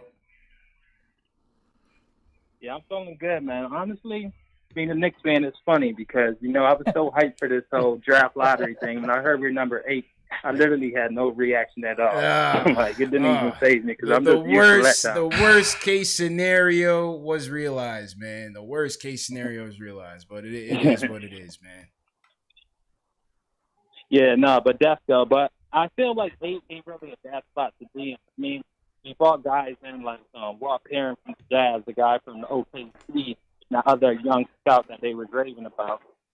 This is what they're here for. They're here to find. They're here to scout and find the right player for us. And I feel like, as long as you do your due diligence, you might be able to find some sleepers, especially with this whole COVID-19 thing. They didn't even have no March Madness. So, nobody, there's so many sleepers in this draft. I feel like I know everybody's saying this is a bad draft, but they said the same thing about the Anthony Bennett draft. And guess who was in that draft? The Greek Freak. Now, I'm not saying there ain't no Greek Freak in this draft. I'm just saying there's always going to be sleepers no matter what, especially with us not being able to see everybody play a full season in college ball or even international. You never know. Yeah, never know, man. McCollum was in that draft too. McCollum was in that draft, right? Yep. Yeah. Well, I mean, I know Spencer's sleeper is Alexei Pokusevsky, so it's actually funny. You bring up Giannis. He and Giannis played in the same league, and obviously, so you can't use stats without context. You can't stats without context. Stats without video is useless. Or it's all useless, just like vice versa. Poku is a special type of player in that he's huge, incredibly skilled for someone his size, but just very generally looking at his stats and how they match up with Giannis's from Giannis's time in the Greek second division, they're better. Not saying he's going to be better than Giannis. I'm just saying for everyone who's crapped on the league that Poku is coming from, Giannis came from the same league, and Poku, at least from the stats, played better. And he definitely was more skilled than Giannis was at the same stage. Alexei Pokusevsky, man. Yeah, let's see where he ends up. I don't see them trading up or down from this pick, though. I don't know what you guys think about it, but I don't see them trading. A trade up for any of these, elite prospects for LaMelo is going to be way too costly. I don't think they're going to dip into the 21 asset, their 21 assets to go get them. I don't see them going up to go get LaMelo. I think I would trade. A Dallas pick. If you could trade like Knox, a Dallas pick 8, and a future second or something like that to go up and get LaMelo, I would do it. So the issue though is just looking at how the board fell. Like Minnesota, if they trade that pick, they're going to want a player. Golden State, if they trade that pick, they're going to want a player. Right. Golden State they're ready to win now. They want somebody that can contribute right now. Right. Charlotte, who the hell knows what Jordan wants? Cody Zeller 3.0. Yeah. I could see he's taking Cole Anthony. He's taking Cole Anthony. UNC guy. I could. That's an easy one. I could definitely see. I could see a trade with the Bulls, but man, every time we trade with the Bulls, either they win or nobody wins. So do we want to do that again? I don't know. The Bulls win scenario. Yeah. So let's run through this. Minnesota has a number 1 pick. If they keep it, it's Edwards. It's Edwards. Yes, it's Edwards. That's Edwards for sure. Okay. Now Golden State. I know they like Denny for a fact. I 100 for a fact they like Denny, and I think they would take him at 2. Yeah, and you Denny, think they would take him that high at 2? Yep. I think that's a perfect spot. I told you, CP, they like that. Denny's Denny player. He would fit perfectly with them. Yeah. He's a perfect player for them because he can. The two teams, the two teams I know love Denny are the Bulls and the Warriors. I'm 100% certain on that. Charlotte. I mean, what about Wiseman for Charlotte? I'd laugh. They don't have just all their bigs are now free agents, right? Zeller, Al Jefferson's long Biyombo. gone. Zeller's gone. Biyombo. No way, Hey, Al Jefferson was my dude in fantasy basketball, man. Don't sleep. He was a double machine. Wiseman to Charlotte could be a viable option though. Yeah, or even I don't know. I don't think they would do it, but I could see Okoro. Yeah. I mean, I would take a Kongu before Wiseman, but I could see Michael Jordan liking Okoro a lot. Interesting. Because of his attitude? Yeah. Yeah. 4. Corey, where are you Bulls? What are you thinking for Bulls? For 4? Look, if the Bulls can get Avdia, I would be stoked about that. I think that he's a guy that, I've discussed it with you. I don't really love the Kobe White, Zach LaVine playmaking combo. So you slot a guy like Denny, who is going to play a little 3 and 4, who can play make a little bit. I think that would be great. Granted, I don't want the Bulls to be drafting for fit either, because they're not in any position to just try to do that. So whoever the best talent left is, that's who they got to take. It could be Denny. The way we were just breaking down the board, I mean, if Charlotte took Wiseman, if Golden State took Denny, and they took Edwards, the Bulls would be left with LaMelo. And I know that their new management said that they want to take guys that can make plays, that are talented, and it's going to be up to whoever the coaching staff is to develop those guys. So I could see a scenario where if LaMelo fell, because that's how the board played out, that the Bulls can end up with LaMelo, and all that stuff that I said earlier about him goes out the window, and I think he's the greatest player of all time. All right, so let's go with the Bulls with LaMelo. They're taking the upside there. Wow, LaMelo's the 4. In a crowded backcourt, they're taking him. Cleveland, do they go Okongwu there? Do they go Okoro there? I think it's going to be either Okongwu or Wiseman, whichever one is going to be there. Okongwu or Wiseman, the difference. Yeah. Okay. Atlanta. I could see Killian or Vassell. Yeah. I could see Vassell or Halliburton, I guess. Yeah, I mean, we talked about Halliburton as a connector. Yeah, I think Halliburton. And, for the same reason that I thought that he's a good fit next to Stephen Curry, he's a good fit next to Trey. he's kind of a 1.5. You could kind of play him with, Herter when Trey's on the bench and let him run some point, but you could also play him off ball with Trey. It also give Trey a little bit of time off ball when Halliburton handles it. So that could be a good fit, but I do still think that's a little early for him. He's a guy I don't know I would want to take that early, but he does fit there. And then Detroit, if you go Halliburton, Atlanta, Killian. He's definitely, yeah. Yeah, Detroit's been working out with Will Bynum too. So I think if you want, like, let's say you're like, we can't trade up for LaMelo. I think you have to get ahead, but you want Killian, you have to get ahead of Detroit. I think Killian will still be there at 6. Yeah. Just with the way the board fell, I'd be surprised if he's not. And I actually don't think it would cost that much to get up to 6. Yeah, now that I'm looking at the board, if you're looking 4 through 6, it might not be that costly. If LaMelo's the target. You got to think, though, that Detroit's probably interested in the same guys, too. So then it would come down to how much are you willing to give up more than Detroit is. Exactly. Yeah. I'm just not, like, I have not even started to look into the 21 draft or anything like that. But I've talked to Spencer enough. I've talked to enough people that follow the draft and read enough from people that do the draft that, like, you should not dip into that 21. No. And I know people are like, the Dallas pick's not going to be anything. My understanding is that, like, if Dallas finishes whatever, let's say they are the 20th best team, they have the 20th pick. Now the 20th pick in that next year's draft is worth like a mid-lottery pick in this draft. I think it might be worth. Oh, never mind. Like more, right. Like it's a better. No. Oh. I registered mid-lottery as 15. Oh yeah.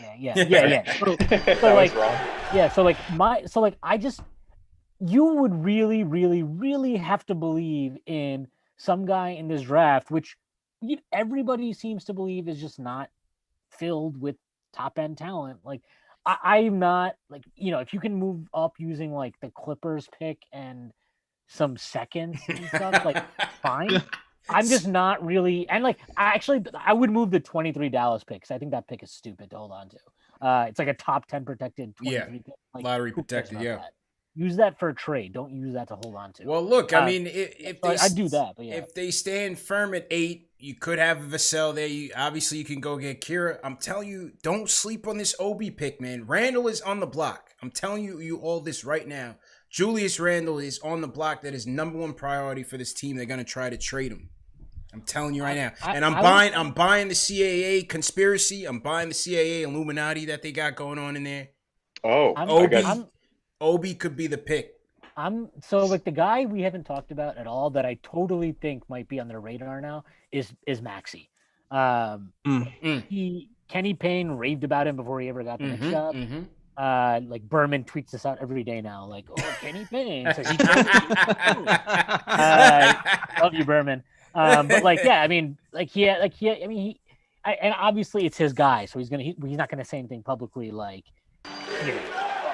I don't know, like, he's not gonna actually voice concerns about him, right?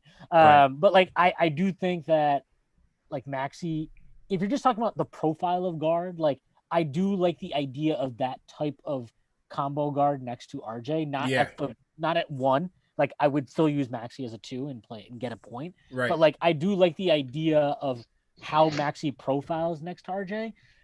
I am not super familiar enough with him yet to, like, say, like, I like him enough to put him where I did on my board, like, to have him in my second tier, but I haven't watched enough yet to be like, definitely this is a guy I would take. But like, I just, from when I watched him, I love the way he carries himself when he plays. I think he is about winning. Yeah, I think he's like about winning. He's a and gamer. I know that sounds like stupid. that. I like how he approaches the game as well, man. I like how Maxey approaches the game. Go ahead, Giles. It's just the 28% from 3 is just like, he's a better shooter though, because he shot 80s from the free throw line, and his finishing in the paint, his touch is absurd. And like, if you watch the shot, like, I mean, he's finishing through contact, left hand, right hand, but like, he's shooting, like most guys, you're shooting here, right? He's shooting here. He's like blocking his eyesight. So if you raise it up a little bit, and then instead of shooting out, he's shooting up, like, him hitting 40% from three might not happen. Him hitting 38% on like 7 attempts a game, whatever. I mean, I don't know what Kyle Lowry is, but that's the archetype I would go for with Maxey. I don't know if he's got that junk in the trunk. Not yet. Do some squats. Yeah, but I think Maxey's shot comes around like maybe not year one, but I think it's going to be, he's going to be a good shooter. Yeah, because his like form him, is good. His form is solid. Yeah. He just shoots it in front of his face. He's got a low release, and that's why he'll back rim it, and he doesn't have that consistent shot. But you see that he's a shot maker. He can get to a shot. He's got range, and he's just got to work on moving that ball up a little bit higher, like Spencer said. And he shot it better at lower levels. So it's almost like an outlier that he shot it poorly this year. And also, with Kentucky guys, you see the last couple of years, they didn't exactly get to show everything in their bag. You look at Tyler Harrow, you look at SGA, who were able to show a little bit more once they got to the NBA, where the floor was a little more open for them, and they were given a little more freedom. And I think that Maxey's the same kind of guy. So, to me, I'm high on Maxey, especially because he's a pit bull defender, and that at the minimum you're going to get a guy who grinds hard on that end and can do fun stuff on the offensive end, even if his shot didn't come along. So I'm in on Maxey. I have him, probably higher than some other people, but not like absurdly high. Yeah. But be interesting to see if the Knicks have him at 8, especially with these guys not being able to host individual workouts. It'll be very interesting to see where these teams' big boards are compared to a lot of the mock drafts that we've been seeing. Yeah. Where do you have Maxey, if you don't mind me asking? I don't have him set in stone. I haven't like fully written out a board yet. I'm working on it, but he's probably in that like 8 range. Yeah, he's probably somewhere around there for me. I think that's where a lot of people have him. Like I know, like that 8 to 12 range. Like I would 100% take him above that. I would 100% take him above Halliburton, but like that 8 to like 10, 12, whatever range, that I'm totally comfortable with that. But like at the risk of pissing everybody off, I want to see him in Dallas. I'm sorry, but like him and Luka would be a lot of fun. Oh wow, you went there. Don't want to talk about Dallas, man. Don't want to talk about Dallas. But what I do want to talk about, fellas, is the Lawnmower 3.0, man, presented by Manscaped.com. They are tonight's sponsor. Listen, this is precision technology, fellas. Ceramic blade. Make sure you take care of the lawn below the belt. You guys are going out on dates. Quarantine is starting to slow down. Social distancing is starting to slow down. Make sure before you go out with that girl, you've been in the DMs all quarantine, man. You're working hard. Make sure you take care of yourself and your hygiene. That is with the Lawnmower 3.0. It's aerodynamic, wireless, excellent battery time, skin-safe technology. You don't have to worry about any cuts, any nicks, any damages, to your crown jewels. So you're in good hands there. It has a nice little LED light here. And you can also use it in the shower, man. This is the perfect grooming tool for the modern man. And tonight, go to manscaped.com and get 20% off and free shipping on your total purchase with promo code Knicks. Go to manscaped.com, promo code Knicks for 20% off and free shipping. All right, a couple more housekeeping. Salute to everybody in the chat. Hit that thumbs up button for you boys. Hovering around 1,300 in the chat, so we got a busy night tonight. How you guys feeling, man? You guys in the chat, are you guys disappointed? Are you guys okay with it? Let us know. Leave a comment in the chat. Let me know how you guys are feeling. If you're new in the chat, leave us a hashtag new as well, so we can shout you guys out. Let me shout out some more super chats that came in. Shout out Raw Hebrew Remnant. He said, I told you we're going 8th, and I'm saying now we'll get a very good player at 8th, so he's confident. Dalsim25, he says, does 8 and a lottery protected Dallas pick get us to 1? I would say no. I would say no. Will from LI says, this is why you don't win games off the backs of old players. That won't be here next season. Yeah, I mean, listen, it's a lottery, man. It's tough. Money Mark says, I'm good with the 8th pick. Forget about drafting a point guard. We needed to draft a shooter. Plus, best player available. Let's go. Dr. Blocktopus, $8 Australian super chat says, feeling defeated is an understatement right now. I would take Vassell at 8 Ramsey at 27, and either trade up for Jalen Smith or take Kmart Jr. in the second. Okay. All right, we're going to get to some of those, that mid-round first and that second in a minute. But let's get to the phones. Keith from Brooklyn, you're up next, man. How you feeling? I'm good, man. How you guys doing? Good, bro. How you feeling tonight? I'm hanging in there, man. Like everybody else, a little shell-shocked. But like a lot of you guys have said, I mean, when I think about it, I'm really not that upset with the 8th pick because if you look at it, I mean, again, this is not – I don't agree with the fact that this is what we call necessarily a weak draft. They don't have a whole lot of top-end talent. But there's a lot of players in this draft. And if you look like from 8 through, say, maybe 15 – I mean, you almost feel like, close your eyes and throw a dart, and they pretty much come up with a decent player. It's just a question of whether that's a good fit for you or not. So, I mean, I like Devin Vassell at number 8. I like Kyra Lewis, if we did go that way. Patrick Williams, I could work with him. I mean, there's several players. And, again, I can even see, as someone mentioned, if they did trade back a little bit and got another asset or two, I can see that as well. Because, again, the talent level, there's no major drop-off from 18 to maybe like 16, even 17. And when it comes to I mean, you didn't talk about it yet, but when it comes to that Clipper pick, there should be a very nice player there too. So I'm not as upset as maybe some people. Again, my main thing was if we can get LaMelo Ball, but obviously if that's not going to happen, then you move on. Now, I like what you guys talked about before because if in fact it's just a trade like from the 8th pick to say the 4th pick or the 3rd pick, I know that they probably will entertain that. But again, I am not trying to get some serious assets in next year's draft because I do agree that the talent level is going to be so much higher. And this is a rebuilding year anyway. So as one gentleman mentioned, you get the best available player that can, contribute now, but still has some upside. And I think somebody like Devin Vassell, even though everybody says he's a safe pick, I think we're kind of shortchanging this guy. I think this guy has some major upside. But it's just that he's also ready to play right now. But again, if we go back to the point guard situation, Carol Lewis at 8, I have no problem with that pick whatsoever. So I'm okay. Once the shock wore off, I'm okay with it. But initially, man, I was like, here we go again. I'm just glad, like you said, that Cleveland gets the number 1 pick or something like that, some crazy team that had no business getting it, like, Phoenix or somebody got the number 1 pick, then I'd be very upset. But other than that, it is what it is. I trust these guys to make the best deal they possibly can. And I like I said, I like the Celtics game a lot. You put them at the 2, put RJ at the 3, and you get somebody with that 27th pick. If you get somebody like Paul Reed or Jalen Smith or somebody like that level. And there's a lot of good guards also. What's that guy? Dotson. You have I can't think of you guys' names, but there's several guys. I even like Cassius Stanley with that 27th pick or even that 2nd round pick. So they can do some things here and increase the talent level, which is what makes you do more than anything else. You need to upgrade their talent level. Absolutely. Period. So that's pretty much what I got, guys. All right, appreciate the call, man. Thank you. Definitely appreciate the call. Yeah, I'm intrigued. I'm intrigued to see what the cost, if LaMelo is there between 4 and 6.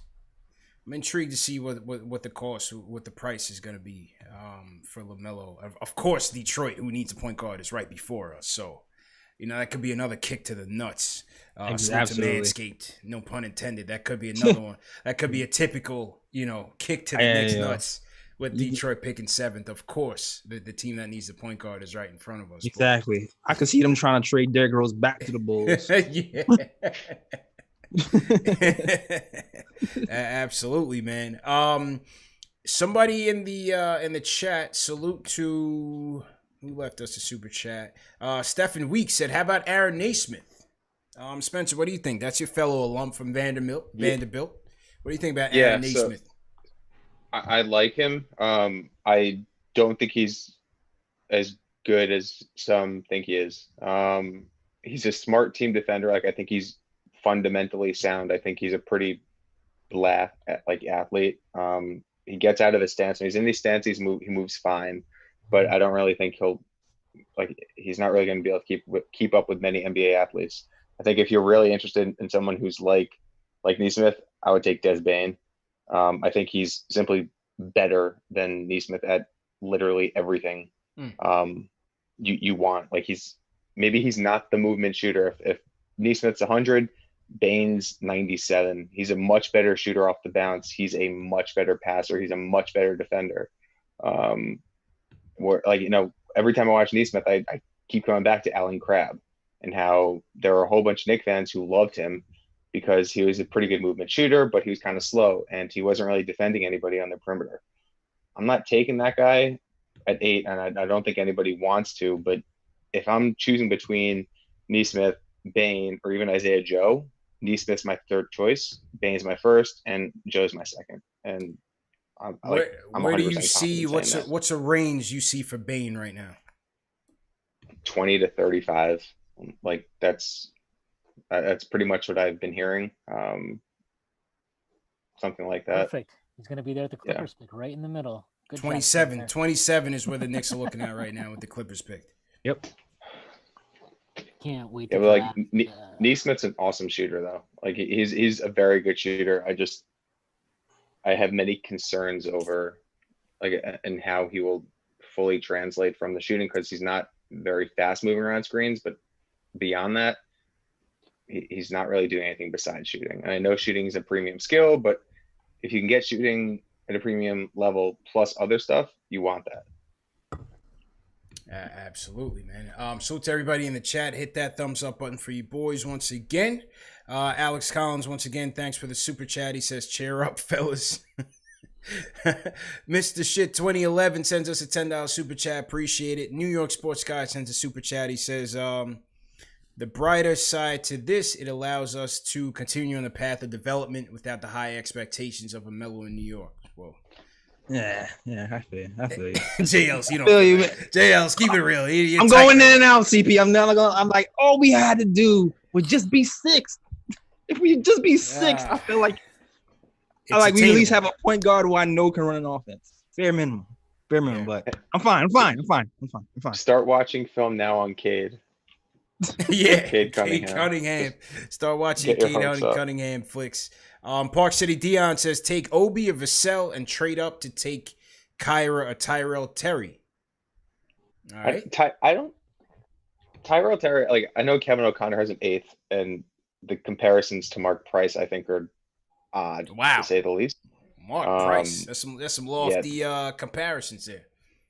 But Tyrell Terry he's another guy who I'm significantly lower on than people in the draft community. Like, I would take him late first, early second. I'm not taking him before.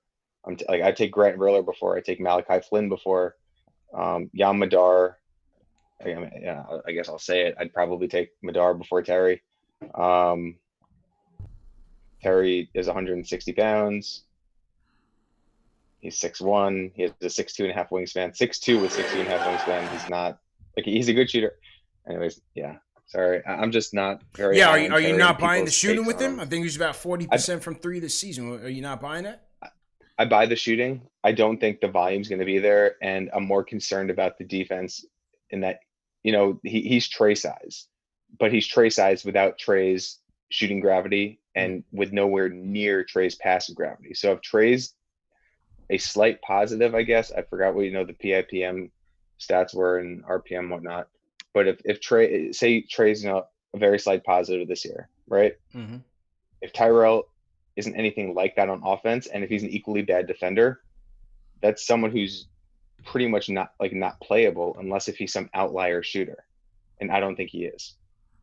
Schwinny, J. Ellis, or Corey, what do you guys think about Tyrell Terry? I like Tyrell. I like him. I mean, I agree. I wouldn't take him that high for a lot of the same concerns, but I do think that his shooting is going to translate. What worries me is his handle is not as tight as you want it to be, so that shot creation is going to be difficult against NBA level defenders. But I also think that he's probably going to be a better passer than he displayed. But at that 27 range, I think that's a pretty strong range for a guy like him. Although I probably too might take some other guys around that range if you're looking for a point guard. For me, would you take Nico above him? Because I would also. I know it's an interesting one. Yeah, it is.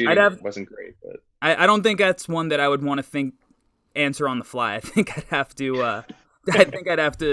Sit and think about it. But especially at where the Knicks are at, I would take Cassius Winston above him. And I think a guy like Cassius Winston at that Knicks spot, and I've talked about it on the show before, like not only are you getting like the skills that an NBA point guard, that you want out of that in his ability to absolutely just manipulate a pick and roll like few guards in this draft can, but you're also getting a leader, a culture setter, a guy who Tom Thibodeau will love, and a guy that, is really the kind of personality that you want when you are a rebuilding team. A guy that kind of represents a New York point guard that, we all put on a pedestal more so than a lot of other, point guards in the draft. So I would seriously consider him in that range. A lot of people have him bordering the first, second round. Maybe some people have him a little bit later in that second round, but I think he's the kind of guy that can really start getting things moving in a positive for the Knicks in a lesser way, but the same kind of way that, what people wanted LaMelo to represent, he would do that in a, kind of a condensed way, but brings a lot of the same stuff to the table. Schwinny, how about you, man? Tyrell Terry. I have not watched too much about him, but he's like a pretty tiny guard. I just, as a rule of thumb, I don't like tiny guards. So it's, if you got him at like, I don't know what his range is, but like, I don't think 8 is at all his range. No, I'm talking about 20. We're talking about 27 sure. and like at 27. Yeah. If you like him at 27 and 38, sure, whatever. Yeah. Like I'm not that passionate about anything like that late in the draft. There are guys that have been like mocked later or in that range that I like a lot more. Like Spencer said, Desmond Bane as somebody who's ranged 20 to 35. Like if he's at 27 and we take Tyrell Terry instead of him, I'd be pretty upset. Again, I also am routinely terrible with the draft, so don't worry about it if I'm upset. But like, yeah, I mean, I like Desmond Bane more. I think if Isaiah Joe is there, I would love to take Isaiah Joe. Those are two guys that just off the top of my head I really like. Like if they took Tyrell Terry there, sure, whatever. I guess you just take it. But like, I mean, and he can shoot. Like the shooting is for real. So as I talked about, like the Knicks desperately need shooting. So sure, you can always talk me into that. I'm just like, I'm actually like, look, it sucks they went to 8, but I'm actually really interested now because I think we'll have a lot better understanding of like what the front office, what they want to do strategically. Because if they got like top 3, they would just take, I don't know, LaMelo or Ant, and that's it. Like we move on with our lives. But we wouldn't learn anything about like their process. And I think because they're at 8, they've talked a pretty big game about like, we're not trying to like, there's no time. Nope. I lost. I don't know what the hell happened. Hang on. So to everybody in the chat, hit that thumbs up button for you boys. Technical difficulties for a second. I'll get these guys back up. Hang on 1 second. Yeah, I don't know what the hell happened. Yo. All right, Sweeney's back on. Let me get Sweeney back in here. Hang on. All right. Is that there's probably a lot of teams that have a lot of guys in a very similar tier. And so like that opens up a lot of trade down possibilities. And I know people don't want to hear that because people are still kind of thinking like, how do we keep trade up and get LaMelo? And like, I don't think we should even bother trying to do that really. I don't think it's realistic, and I don't think the price will be worth it. That's just me. I like LaMelo. I don't like him enough or anybody in this draft to give up a real sweet deal to move up there. I just think like where you are, there's probably a big range of guys that teams see at a similar level. So you might have trade down possibilities that you should explore. Like, I think if you can get ammo in future drafts to move down, you should definitely consider it. Like, we can't all be like, this draft isn't good, and then simultaneously be like, well, we can't trade down. Why? Why can we not trade down? If we don't think this draft is very good, if anything, we should be all about trying to trade down and get like future assets even out of it. Yeah. So I'd be very, very open to stuff like that. I would also consider trading the 8th pick for, I don't know, I can't think of an example off the top of my head, but like a young player still on his rookie deal that maybe a team, for whatever reason is shopping. Like I'll give an example. I'm not saying I would do it because I have no idea what his health is like, but like, Sacramento has a totally different front office. What if they were to deal like Marvin Bagley for the 8th pick? I would do it. Macri actually asked me that like 2 months ago. Yeah, like I haven't even thought about it that deeply. I'm just giving an example of a young player. Yeah. But like, I think that there are ways to use this pick and do things with this pick that are not necessarily like straightforward, as the Knicks have traditionally done the draft, where it's just like, this is where we're picking, and we'll just pick somebody at that pick, and that's it. Like, I think that they should try to be creative, and if they, like they brought in this whole new cast of characters in the front office, and we've heard all about like development. Brock Aller is some genius, mover and shaker, and World Out West and all this kind of stuff. Like, it's like this is their time to show it. Like, Walt Perrin is a guy who got Utah to move up from 24 to 13 to draft Donovan Mitchell. Like, is there some guy he loves in this draft? And if do you trust, like, maybe that Maxey isn't going to go before 13 and you love him a lot. Can you get a trade down? Like, there's just things that I would like to see them do that I feel like could make me feel a lot better about them moving forward, even though obviously, like, nobody wanted the 8th pick coming in. Let's be realistic. But, absolutely, and, silver linings and all that, because as Knicks fans, all we have are silver linings. All we have is hope and praise. Josh from San Diego, what's going on, bro? Sometimes, yes, I've heard. Hey, what's going on, CP? How you doing, bro? How you feeling tonight? I'm feeling well. Honestly, I mean, I can't say well. Obviously, I wish the Knicks would have got a higher pick. What do you think about the second? However, I mean, this is what I expected. If I found the Knicks, what I really want the Knicks to do on think about the second round pick, number 8, and I know we need a point guard, and all for Killian Hayes. Let me tell you something. This guy. Can you hear me? Yeah, go ahead, bro. Go ahead. Yo, you guys can hear the call, right? Yeah, now we can. Okay. Yeah, I was on mute. Go ahead. My fault. I glitched out for a second. Go ahead, bro. Go ahead. I'm sorry. So on draft night, I want the Knicks to pick number. I mean, I want them to stay put. And the guy that I want them to draft is Killian Hayes. I think, a lot of comparisons of D'Angelo Russell, and I personally see a lot of James Harden in him. This guy is lefty. He can score. And I feel like he is going to develop into something special. We just have to be a little bit patient with him. However, knowing that the Knicks are the Knicks, I do expect them to make a big trade to trade up on draft night. I believe that Golden State and Charlotte are going to shop their picks. Golden State definitely, they're going to look to win now. I know Knicks fans don't want to hear it, but honestly, Mitchell Robinson would be perfect for Golden State. And if LaMelo Ball is there and the Knicks really want him, that's what they're going to do. And I think Mitchell Robinson to Golden State makes sense. I don't want that to happen, but knowing the Knicks, that's, just what they do. And then if that's the case, I'm going to get LaMelo Ball, then I'm all for it.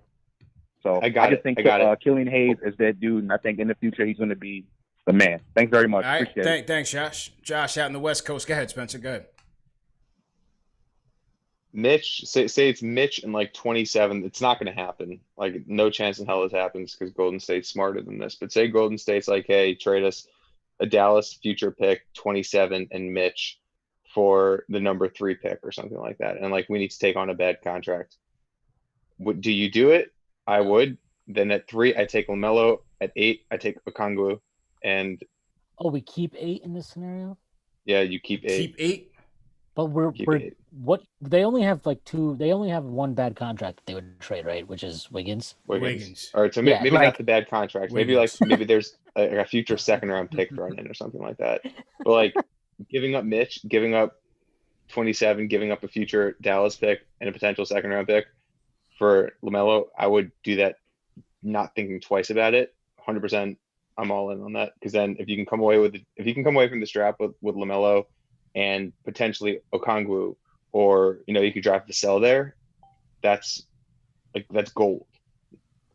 Damn, man, I can't turn my back on my guy Mitch. That's my young bull, man. But you know what? There's gonna be a crossroads where they're gonna have to figure out if they're gonna pay him and what his true value is. And that's coming up in 2 years. So that's not the worst idea. You know what I mean? It'd be tough to part ways with him. I want to see his after continued. This year? Say it again. Isn't it restricted? I thought it was the same contract that Jokic got. So then they're going to decline the 4th year to make him restricted after the 3rd. So after 2021. I thought so. I might be wrong. Yeah. I could be completely wrong. I think it's after next season. Yeah. Which is 2021. Yeah.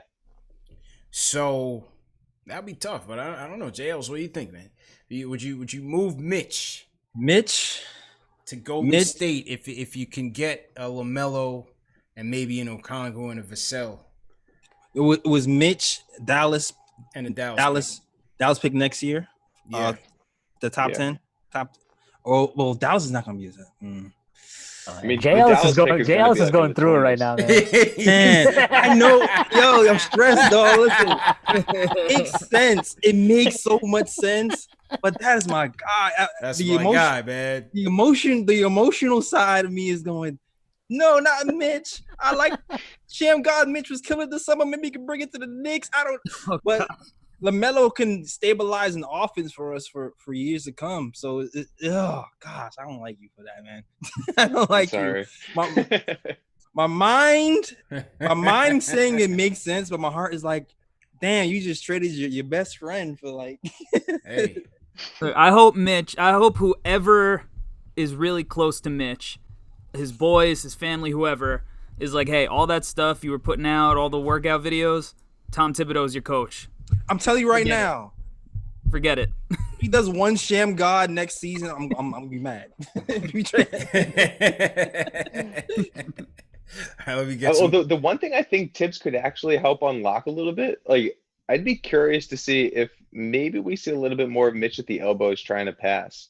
Yeah. Like he did that with Noah. I mean, he's not running pick and pops at all with Mitch. Like that's just not happening. But running some like elbow action, I think that would be pretty cool. Yeah. I don't know if he could do it. I don't think he can, but if they're gonna suck, why not try? Why not try? Why not try? All right, a couple more calls in here. Let's go to Long Island. Kate from LI. What's going on, Kate? Yo, y'all can hear me? Yep, loud and clear, bro. Go ahead, bro.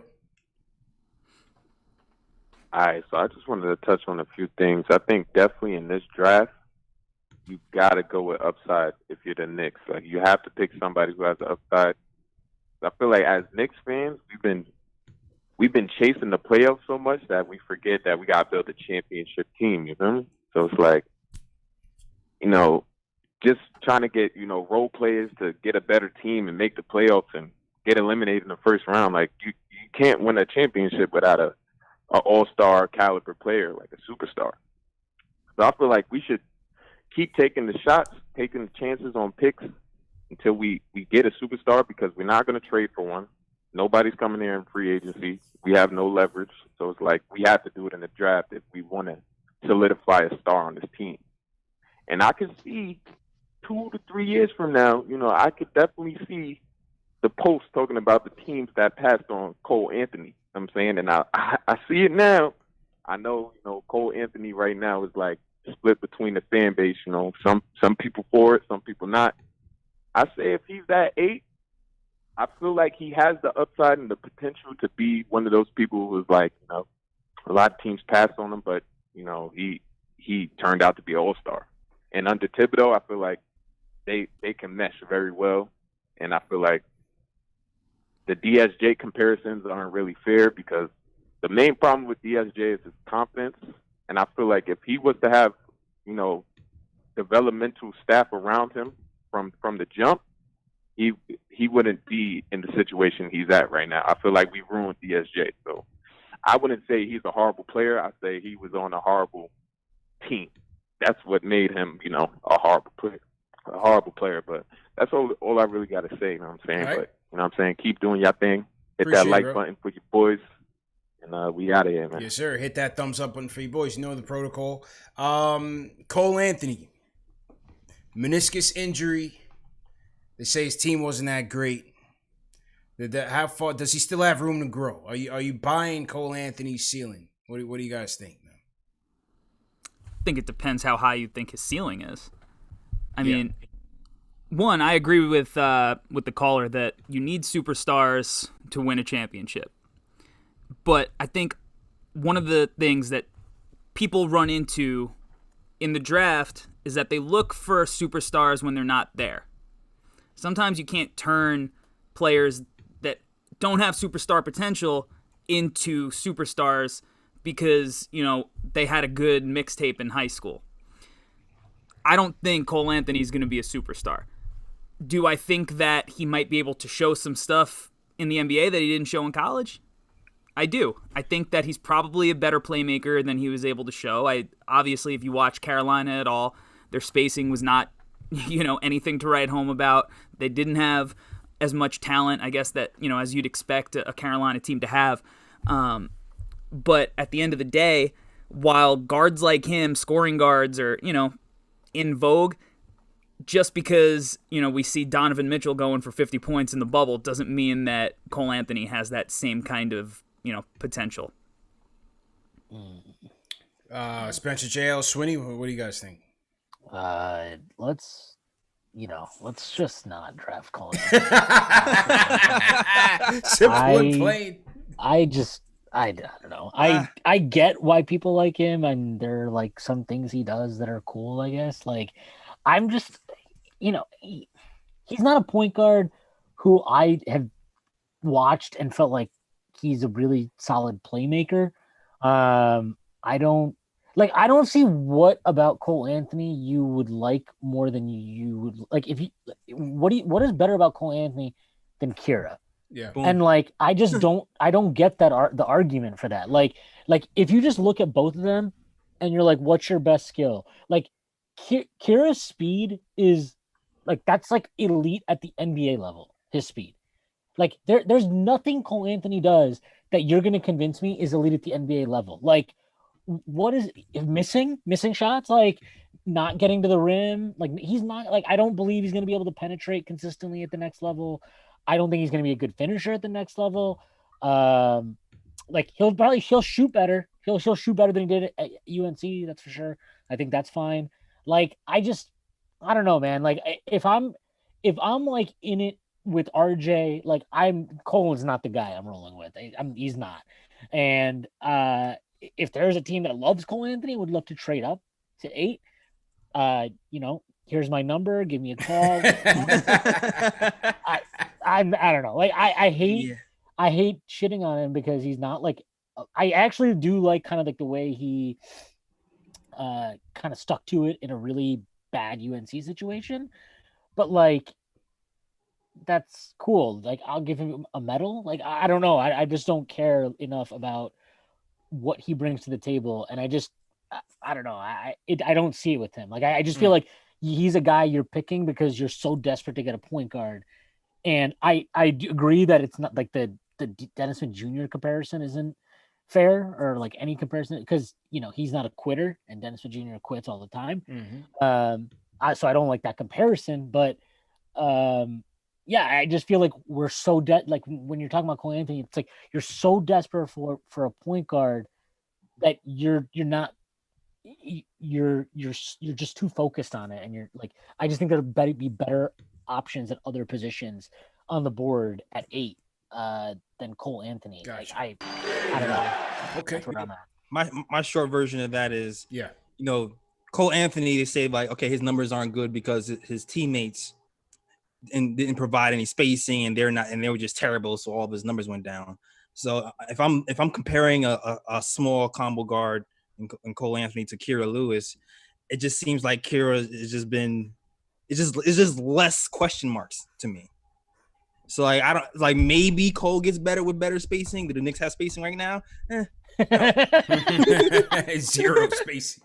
Zero spacing. So when you take that into account, to me it just seems safer to me to go with a guy who's a little bit more proven, even though Cole Anthony, like maybe the spacing helps, but even if the spacing does help, then when you compare the two, then what? They're at even. The spacing helps everybody, though. That's the thing. Exactly. Like, that's why, like it helps it's not like Cole Anthony comes to NBA and he gets like the spacing boost, and nobody else gets it. It's like no, everybody gets that boost except for RJ Barrett, because we were like, you're gonna play with 0 shooters this year. So like I don't know. I don't want to say any more about Cole Anthony. All right. So to everybody in the chat, hit that thumbs up button for you boys. I'm going to take a couple more calls to do the giveaway. Let me just shout out the remaining super chats. Where are we on the super chats? Kurt Cobain, alive and well in the chat. Said, I love you guys, but this is a sad day. Kurt Cobain, man, don't do anything too brash, man. We need you here. We appreciate the super chat. But yeah, it's tough. Obviously we want a number 1 pick, but we got 8.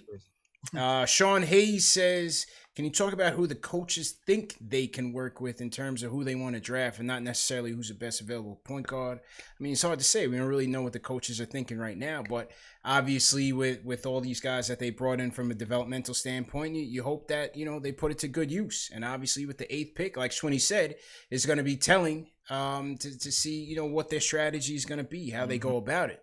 Are they going to trade down? Are they going to take the pick? Are they going to end up, packaging it for trade up? Is trade up a possibility? Let's see what they're made of. Heartstorm Media says, miss you guys. It's been a while. I'm hurt over 8, but keep it going. Great point about those sleepers. Appreciate it. Demo B says, F it, go with Cole Anthony. He says, I'm weeded. Maybe Ish works. I've been waiting since Rory Sparrow. Oh, man. He kept it a buck. He kept played it against his son at camp back in the day. Oh, he did. He's giving dudes the work, his son. I bet, man. Gwempus Charles, Luke Gwempus Charles, he says, good job. Appreciate it, Gwempus. Frazier Coleman says, if Poku is the highest ceiling guy, albeit has a low floor now, remaining at 8, why not take him, develop the squad, and embrace the 21 draft? I think Spencer is 100% with Frazier Coleman right now. Spencer, I know you're on board with that move. The one thing I wanted, so 100%. I mean, look, I would take Poco at 8. I just would. His floor is not that low. Like things that translate are skill and IQ translate, right? Obviously, athleticism, how good you are at certain things, are what raise the floor. How mediocre would lower it. But how many 7-footers are running off floppy actions, pump faking, taking a dribble to the left and shooting it? Granted, he airballed that shot, but the footwork there is incredible. And like he's still running off actions that you see teams designed for Joe Harris's and like prime Kyle Korver's, but he's doing it 5 inches taller. And then when they chase him off the line, he's making passes that Jokic makes. Like he makes those passes that from bigs that very few guys can make. And like I think his ceiling is point blank. It's either the highest in the draft or second highest behind LaMelo. Like, wow. Those guys are 1A and 1B. I mean, if every single thing hits, but say Poku reaches his 75%, like his median outcome, if he's a Davis Bertans type with maybe less of a shooter, so he's not gunning 8 threes, making them at 46%, whatever Bertans is at. But if he's making them at like high 30s, again, on good volume, and if he's able to pass off the move, if he's able to run some maybe 4-5, 4-2 pick and roll actions, if he's able to attack the closeouts and hit open guys, that's a positive impact player on offense. And then when you add the fact that he's a pretty good rim defender, he moves pretty well in space, but he's not. I'm not switching him the same way that I would switch, Precious or someone like that. Like, just a more switchable athlete. His floor is higher than people think. It's just that people don't want to see it, or I'm like, I don't know why people don't see that, but like the skill level you count on, and he has skill. I'll tell you why. I'll tell you why people don't see it. Go ahead, bro. Because his games are hard to find, and people watch YouTube highlights. Yep. This little secret for a lot of the people that are putting out draft boards are watching YouTube highlights. And because the amount of work that you need to put in, the amount of games that you need to watch to accurately, break down film for, 100-person big boards and stuff, it's like there's not enough time in the day to dedicate that. And with a guy like Poku, the people that are super high on him, outside of Spencer, guys who are actually putting in the work like this, they're doing it off YouTube highlights, good and bad. And when you're doing that, you add in the fact that he played in a weird league in Greece that, there's all these variables that you really have to trust the person who's telling you what this kind of player could be like. Because a lot of people really only watched 12 minutes of cut up clips and aren't actually understanding the nuances to his game outside of, the flashy stuff or, whatever the turnovers if you're watching a video that shows the bad stuff. Is he ready right now, Spencer, or is he still a draft and stash pick?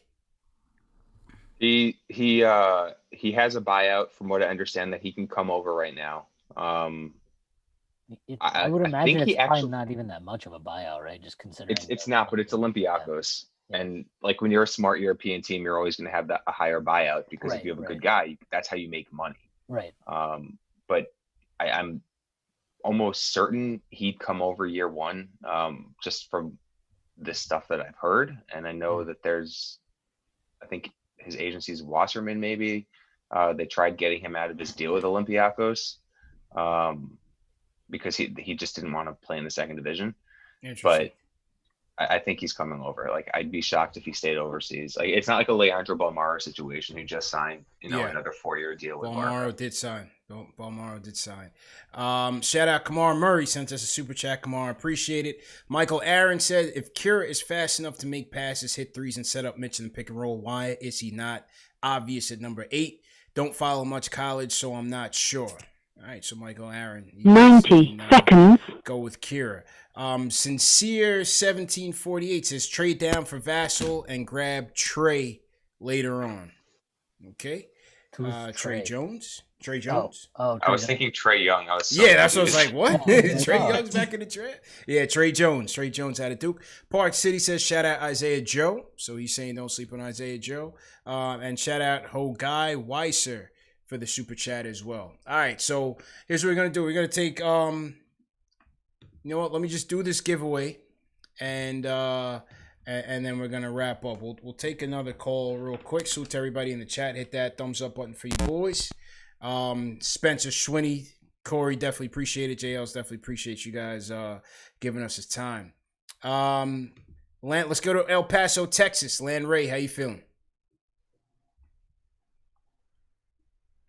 Hello? Yep. How you doing, man? Go ahead with your point. Hey, man. JL and CP, how y'all doing, man? Good, man. How you doing, bro? Good, man. Man, not good, man. It's just so hard to be a Knicks fan, man. Listen.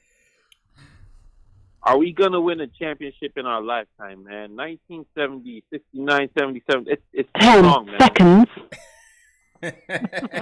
Yo, hang in there, bro. Hang in there, man. You gotta be in it. You gotta be in it to win it, man. No, man. I mean, like, man, most of us wasn't even born when we won these championships. I'm getting tired, man. Listen, I almost had an accident on the road this evening when I heard we were number 8. I don't like the draft picks that we had at 8. Like, we're looking at Killian Hayes. The only person I really like is Obi Toppin, and I don't think we're going to get him at number 8. I wanted to ask you guys what you guys think about like a veteran point guard like Chris Paul and like just trade those draft picks and like bring somebody else in. What do you guys think about that? Yeah. It's so hard being a Knicks fan, man. And to the brother who said they should trade Mitch, he must be on something, man. I don't know why anybody would trade Mitch out of the Knicks right now. Like, I don't even get that. That's what I want to ask you guys. Like, do you think we should just bring a veteran point guard in to mentor all the point guards we already have?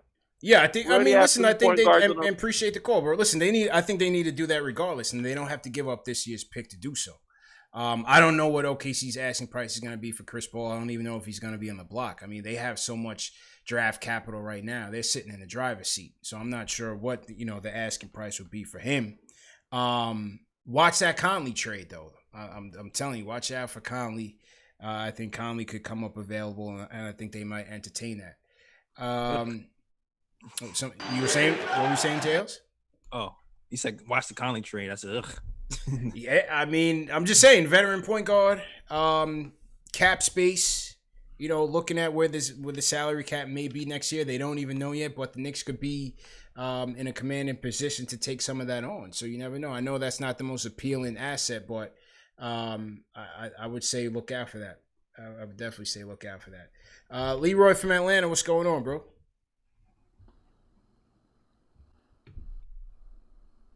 Hello? Leroy going once? Nope. Yo, what's up, bro? I'm here. Go ahead, man. Hey. What's going on, CP? How you doing? Good, bro. How you feeling tonight? I'm doing great. Hey, listen. Okay, it's a disappointment we didn't get the top pick. But as New York fans, we gotta calm down a little bit. First of all, New York is the highest priced NBA team. So every time we talk about a ball player, he's got to be a star. He's got to be a superstar. He got to have this great. Listen, We need basic ball players. Now, CP, you know as well as I do, there's never been a Archbishop Malloy point guard that can't play.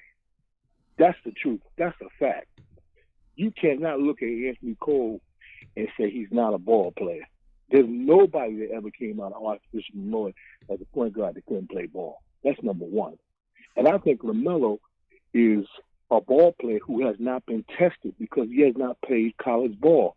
We didn't listen to Patino when it came down to Donovan, and we lost him because college means something.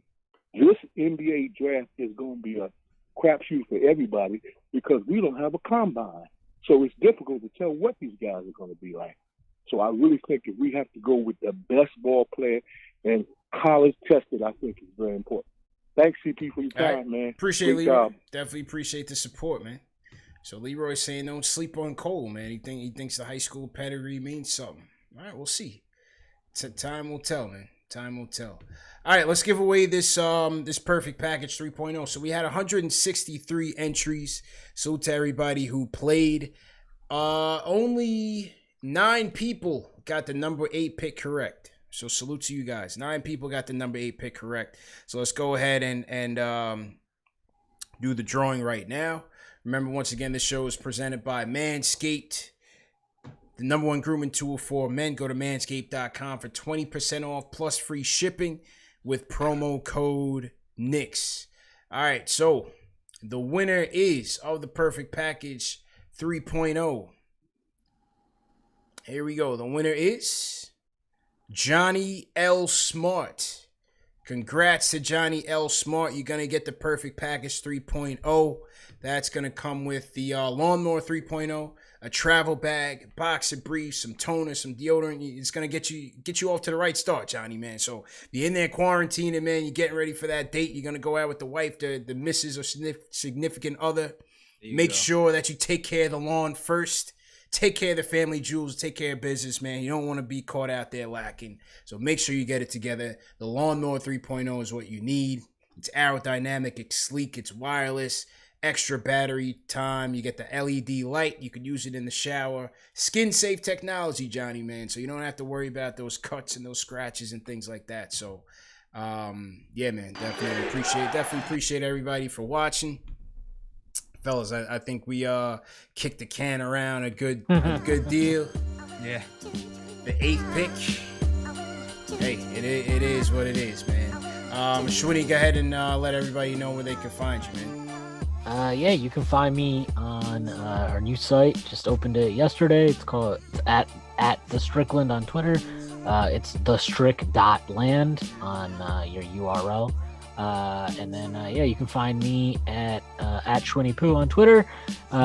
We just had our first episode of our new podcast, which is at Pod Strickland. We had Chris Herring on. We're going to have,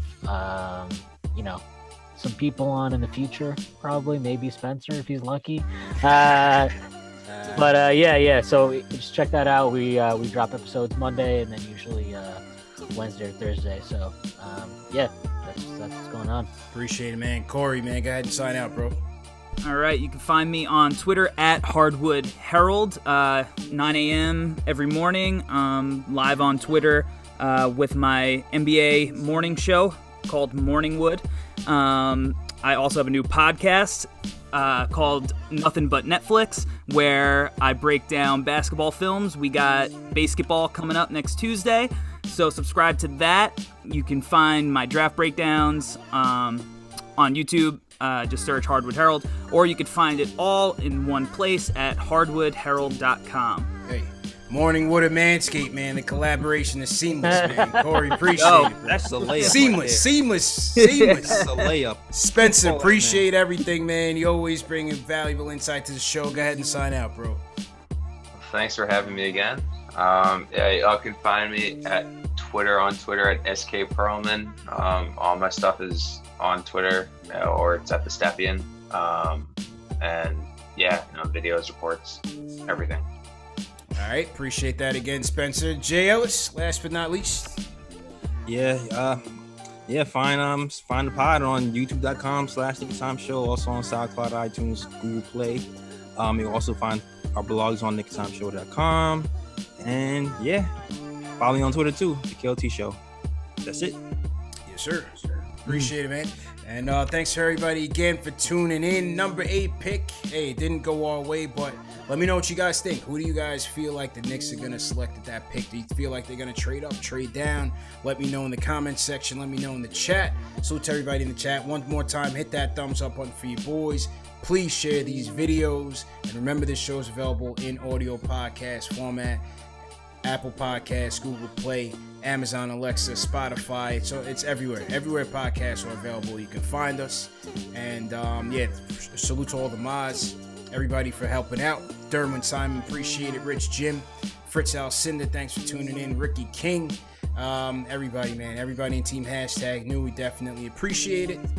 And yeah, that is the show. Manscaped, thanks again for sponsoring.